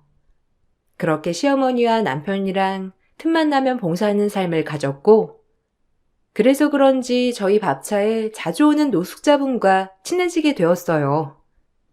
노숙자라고 하더라도 굉장히 생각이 올곧으시고 잃어버린 딸을 찾아 헤매다가 노숙자가 되셨다고 하는 분을 만나게 되었죠. 이런저런 얘기도 들어드리고 그분의 사연을 경청하며 공감했고 그래서 그런지 그분은 저를 참 좋아하셨습니다. 그리고 저 역시 하루빨리 따님을 찾아 다시 정상적인 생활로 돌아갔으면 좋겠다고 바랬죠. 아무리 봉사하는 삶이 가치 있다고 하더라도 저런 사람들이랑은 가까이 하지 말아라. 내가 네 마음 모르는 게 아닌데 그래도 나중에 너만 해코지 당한단 말이야. 다 내가 경험해봐서 그래. 내가 60이 넘도록 어디 그런 거 한번 못 겪었을 것 같니? 그래도 너무 사연이 딱하셔서요. 돌아갈 집도 있으시고 모아놓은 것도 많으시지만 따님을 애타게 찾느라고 전국 방방곡곡을 돌아다니면서 길에서 생활하시는 것 같더라고요. 숙소라도 잡으면 그 밤에 따님을 볼 수 있지 않냐면서요. 넌 참 순진하구나. 우리 며느리 내가 아주 옆에서 잘 가르쳐줘야겠어. 나도 봉사하는 사람이지만 그래도 가깝게는 안 지낸단다. 다 이유가 있는 거야. 그러니까 특별하게 잘 지낼 필요도 없고 그저 우리가 주어진 삶에만 충실하면 된다고. 너 그때 봤지? 100번 잘해줘도 한 번 섭섭하게 하면 돌변하는 게 사람이야. 그러니 너무 마음 주지 말고 좀 멀리 해라. 그저 우리는 봉사하면서 진심으로 도와주려고 하면 되는 거지. 주저리 저 사람들이 하는 말 듣고 있을 필요가 없다는 거야. 그래, 엄마 말 잘 새겨 들어. 뭐가 좋다고 저런 사람이랑 이리저리 얘기를 하고 있어? 우리는 그냥 봉사만 하면 되는 거야. 그래도 되게 좋은 사람 같아서요. 진심으로 따님을 찾는 걸 바라고 저 역시 전단지나 이런 것을 도와주고 싶기도 하네요. 아서라. 그런 개인적인 일에 나서지 마라. 넌 그냥 우리가 시키는 일이나 하면 되는 거야. 애가 참 순진하다니까. 오히려 제가 사람과 가깝게 지내는 걸 꺼려하시는 시어머니였고, 오로지 저를 위해 그러시구나 싶었습니다.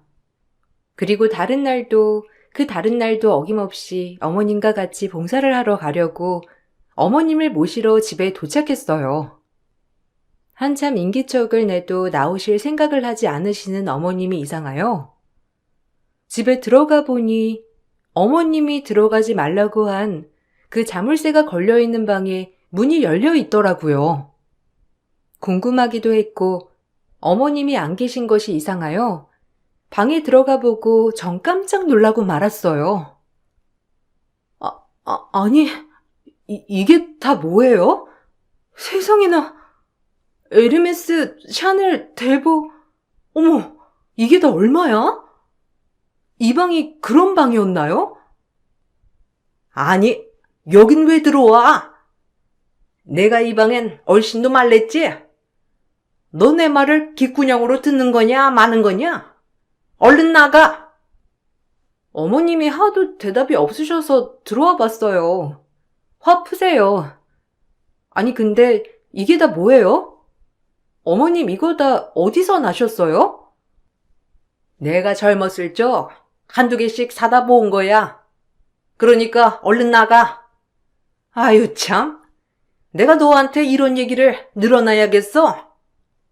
너 아주 다시 봤다. 시어머니 말하는 걸 허투루 듣는 애인 걸 알았어야 했는데. 일단 나가. 이 방엔 다신 얼씬 말고. 아니요. 어머니 근데 이게 다 무슨 돈으로 사신 거예요? 한수 씨 월급이야 뻔한 거고 어머님도 돈이 한정적이시잖아요. 네가 모르는 게 있어. 그리고 네가 내 재산 다 아냐? 뭘 얼마나 한다고 아는 척이야? 이 방에 대해서 못 본 척 해야 할 거야. 시어머니는 손사래를 치시며 저를 끌고 밖으로 나가셨지만 그때부터 이상하다고 느꼈어요. 남편네 집은 여유 있지 않지만 그럼에도 불구하고 봉사하는 삶을 살았고 본인들이 안 입고 안 먹고 남을 위해 베푼다고 했거든요. 하지만 시어머니의 방은 온통 명품 천지에 딱 봐도 일반인들은 엄두도 못 낼 것들이 가득한 방이었어요.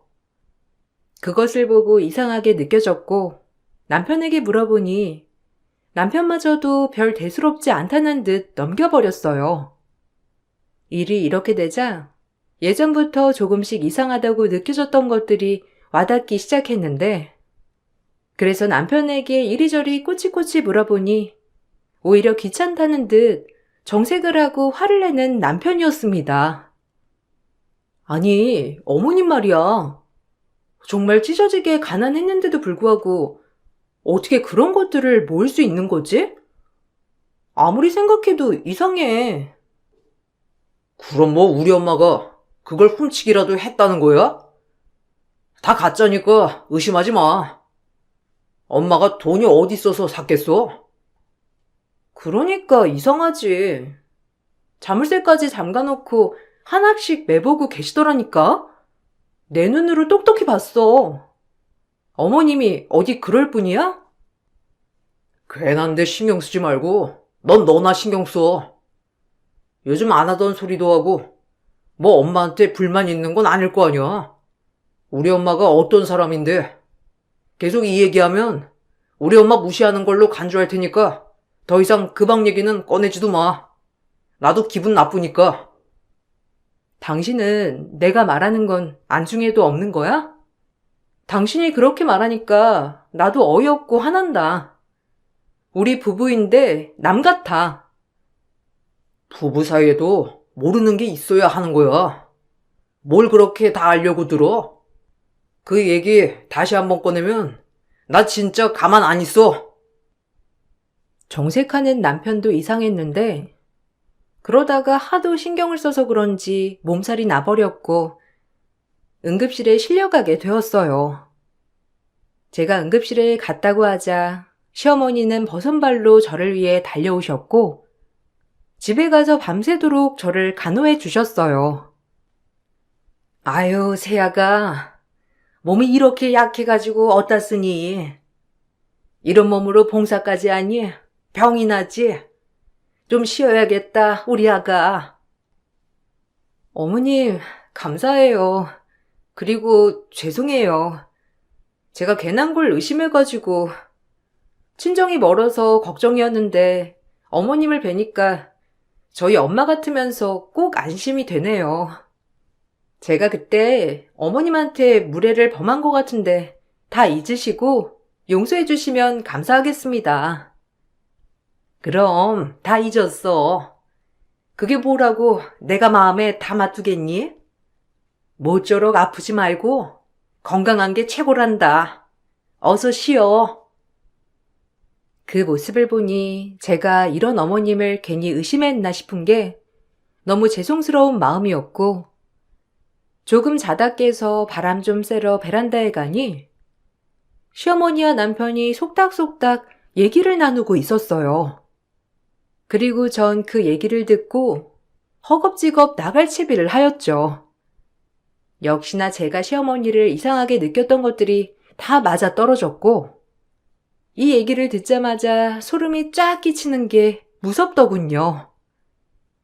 제가 눈치가 보통이 아니야. 내가 가만히 데리고 다니면서 보니까 보통 내기가 아니더라고. 이왕 이렇게 된 거 우리가 실행하려고 했던 게 먼저 실행시켰다.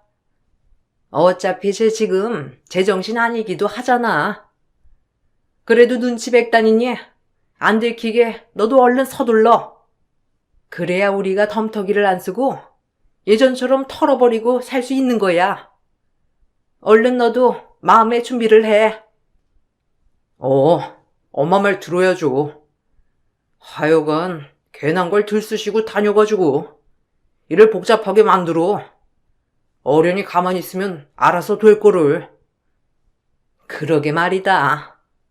이번에야말로 제가 입도 못 놀리게 해야겠어. 늘 시한폭탄을 때리고 있는 것 같았는데 잘 됐지 뭐. 맨발로 뛰쳐나와 친정으로 도망을 쳤고 그 순간 경찰들이 들이닥쳤습니다. 그리고 곧장 반항하는 저를 순식간에 제압했는데 전 이거 놓으라며 절대 그럴 일이 없다며 발버둥을 쳤지만 속수무책 당할 수밖에 없었어요. 사실은 이러했거든요. 그렇게 명망 높고 봉사자로서 멋진 삶을 살고 있던 시어머니는 가족이 없는 노숙자들에겐 대부업체에서 대출을 받게 하고 독거노인들에게 나오는 보조금을 돌봐준다는 명목으로 다 갈취했던 거예요. 그리고 남편은 제 통장에다가 그것들을 모조리 받고 있었고요. 명의가 제 명의였으니 당연히 제가 신고를 당했던 거고 정말 어이없게도 신고자는 시어머니였습니다. 제가 시어머니를 의심하고 남편에게 시어머니에 대한 것을 꼬치꼬치 묻자 본인들의 죄가 들통날 것 같으니 저에게 죄를 씌어 내치려 했던 거예요. 그리고 전 제가 쓰지도 않은 돈의 행방 때문에 구속될 위기에 처했고 저희 부모님들이 백방으로 변호사를 붙여서 소송을 진행하였지만 안 썼다는 증거가 없어 전 억울한 위기에 놓이게 되었는데 정말 속상했습니다. 그러니 내 뒤를 그만 캤어야지. 한수한테 꼬치꼬치. 설마 내가 널 가만둘 줄 알았니? 날 그렇게 따라다니고도 나에 대해 파악을 못했어. 너 같은 애 여러 봤다. 주제 파악도 못하면서 본인이 해결사인 것처럼 어쩌려고 그래? 어떻게 저한테 그러실 수가 있나요? 제가 무슨 잘못을 했다고. 애초에 어머님이 그렇게 사치를 부리지 않았으면 제가 의심했겠어요? 아니, 이런 말들이 뭐가 필요해요? 어머님, 아니지. 이젠 당신이지. 어떻게 양심을 저버릴 수가 있어요? 선량하게 살면 누가 밥 먹여 준다니? 넌 네 발등 찍은 거야. 그 안에서 앞으로 어떻게 살아가야 할지 생각해봐라. 그리고 이혼소장 보낼 거니까 그리 알고 이혼 준비해. 전과자가 될지도 모르는데 너 같은 며느리 둬서야 되겠니? 불길하게 짝이 없지. 다 당신들이 저지른 거잖아. 이대로는 억울해서 가만 못 있어. 아마 우리 엄마 아빠도 난리의 백방으로 알아보고 계실 거예요. 그래봤자야. 네 통장으로 받은 돈 누가 썼는지 알게 보니? 멍청해가지고. 중간에 그런 것도 확인 안 하고 말이야. 하여튼 이래서 착하기만 한 것들은 다루기가 쉽다니까. 네가 중간에 눈치만 채지 않았어도 더 데리고 있는 건데 네 죄야. 저에게 전과자가 될 거라며 이혼을 해야겠다고 했고 이걸 어떻게 풀어나가야 할지 막막했어요. 저 혼자만의 방법으로는 도저히 저 못된 인간들을 이겨내기란 쉽지 않았어요. 그렇게 구치소에서 구금되어 있는데 어떤 사람이 저를 면회하고 싶다고 찾아왔고 그분은 저와 대화를 많이 나누던 노숙자 분이었습니다.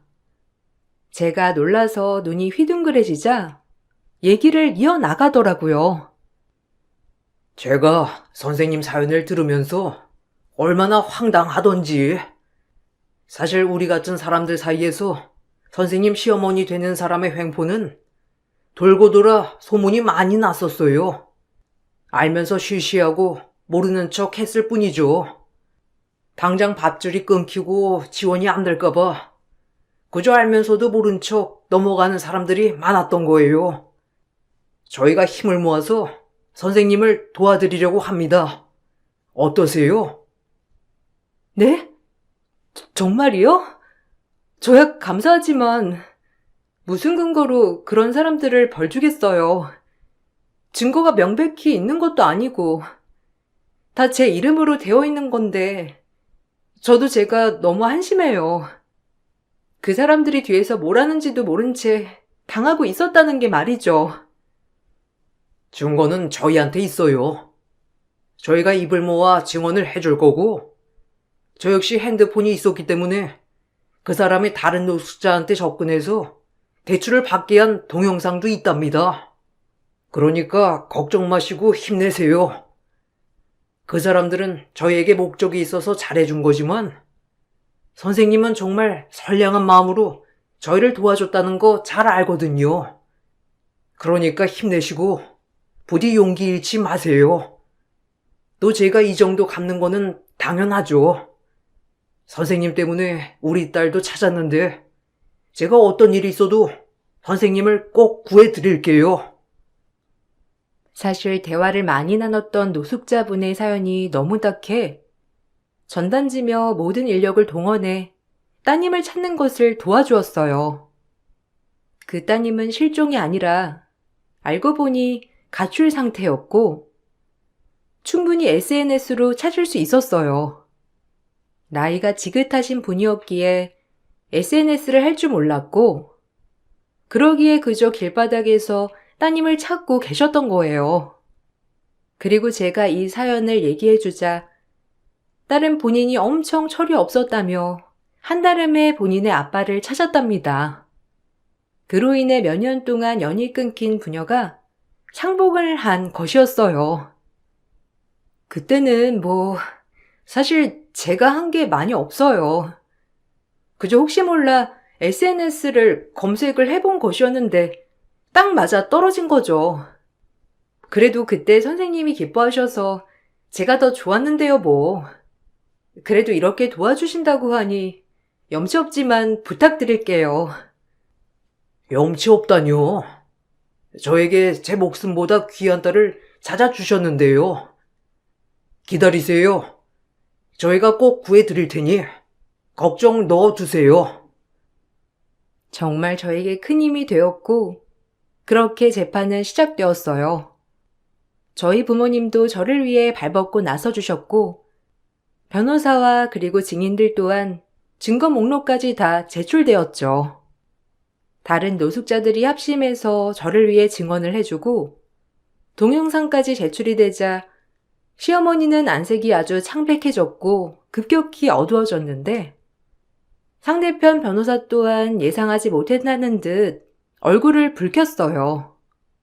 그렇게 재판의 판도는 뒤집어지기 시작했고 전 계속해서 강력히 억울함을 어필하면서 시어머니의 집에서 제가 본 것들, 그리고 그때 시어머니를 찾아왔던 여성까지 증언을 해주었어요. 그 여성의 사연 또한 이루 말할 것 없이 놀라웠죠.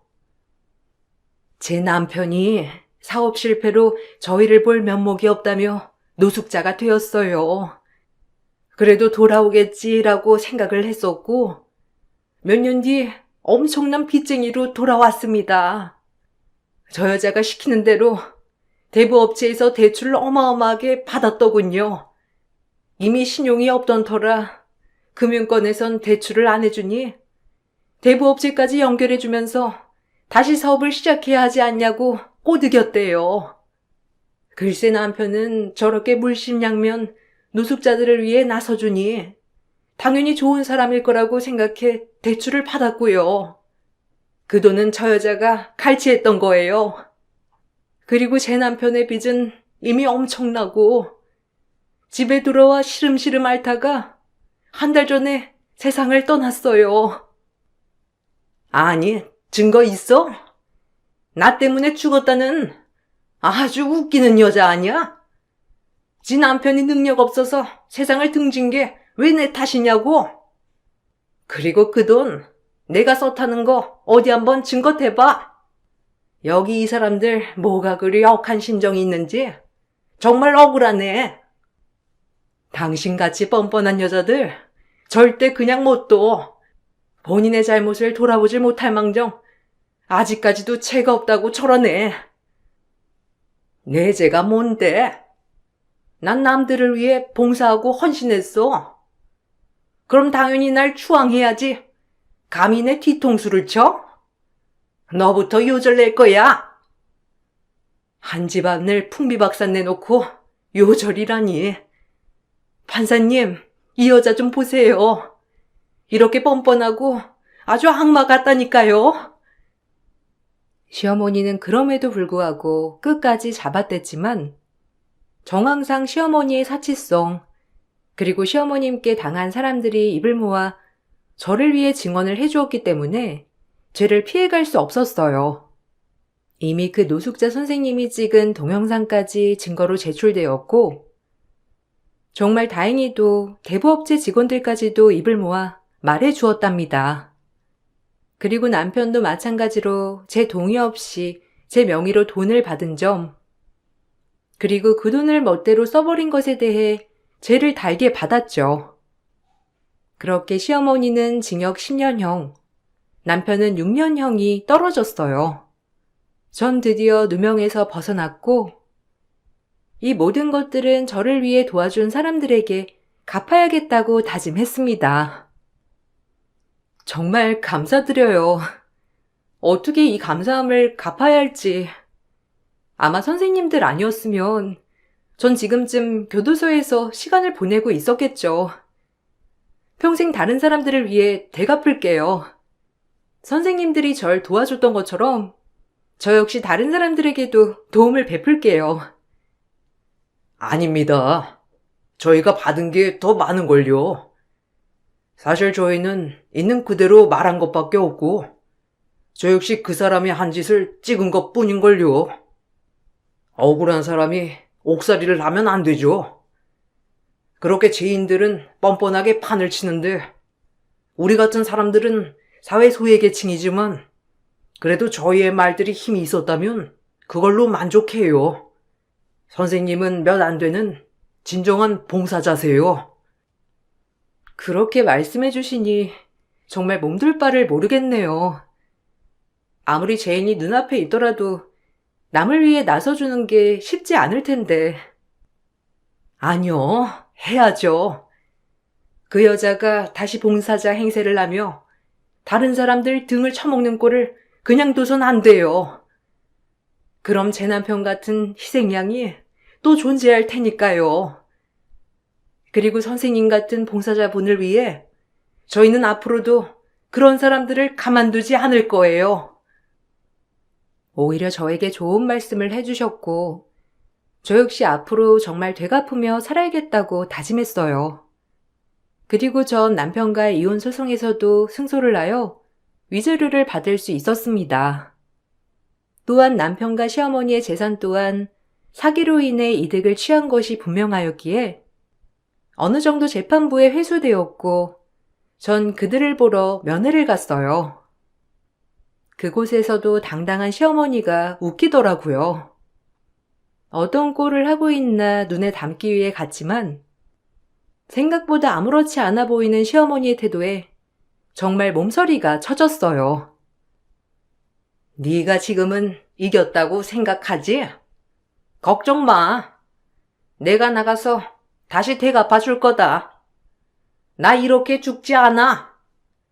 내가 그동안 얼마나 노력하고 살았는데 네 가게 감히 날 무너뜨려?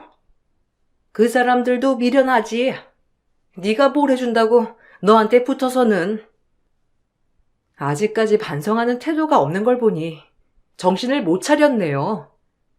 당신 같은 사람은 피해만 끼칠 뿐이라 격리된 게 참 다행인 것 같아요. 그리고 당신 아들은 무슨 죄가 있어서 당신같이 컸을까? 그걸 평생 가슴에 새기고 살아요. 당신 아들이 당신처럼 범죄자가 됐고 아마 좋은 부모 밑에서 컸다면 지금쯤 사회에서 정말 멋지게 성장했겠죠. 범죄자가 아니라. 내가 우리 아들을 망쳤다는 거냐? 너 내가 나가면 가만 안 둬. 감히 내 교육관을 운운해? 기다려라. 나가서 복수할 테니. 기다릴게요. 당신이 나와서 뭘 할 수 있는지. 그리고 당신이 날 가만 안 둘 만큼 난 이제 나약하지 않거든. 당신이 나오면 난 또 당신을 감시할 거고 못된 짓을 하면 다시 신고할 거야. 그리고 다시 교도소에 쳐넣을 거고. 그러니까 어디 한번 덤벼봐요. 저 못된 것. 이 늙은 시어머니 옥살이를 시키더니 아주 못하는 말이 없네. 끝났다고 절대 생각 마라. 난 죽지 않으니. 시어머니는 그렇게 소리를 지르고 결국 끌려 들어갔고 그 모습이 참 우스웠어요. 그리고 남편은 그저 본인이 잘못한 거라며 뼈저리게 반성을 하였지만 어쨌든 죄를 지었으니 범죄자가 되었답니다. 전 그 일이 있고 난 후 오히려 사람들에게 더 많이 베풀게 되었어요. 사람 인연 하나하나가 소중하고 고마운 마음이 넘쳐나니 제 마음 또한 더욱더 베풀어지고 싶더라고요. 그리고 결혼 후 그만뒀던 복지관에 다시 복직을 하였고 평일엔 복지관 일, 주말엔 개인 봉사를 하며 지내고 있는데 이보다 기쁠 수가 있나 싶어요. 망한 줄 알았던 인생, 다시 새 인생을 사는 기분이라 더 보람되게 살고 싶은 마음이고 앞으로도 소외계층을 위해 살 생각입니다. 그리고 아무것도 모르게 당했던 것처럼은 살지 않을 거예요. 제 스펙터클했던 인생 얘기를 들어주셔서 감사드리고 앞으로 어떤 일이 펼쳐질지 모르는 제 인생 응원해 주셨으면 좋겠어요. 저 역시 여러분들의 앞날이 밝게 빛나기를 바라것도 바랄게요. 들어주셔서 감사해요. 이만 마치겠습니다.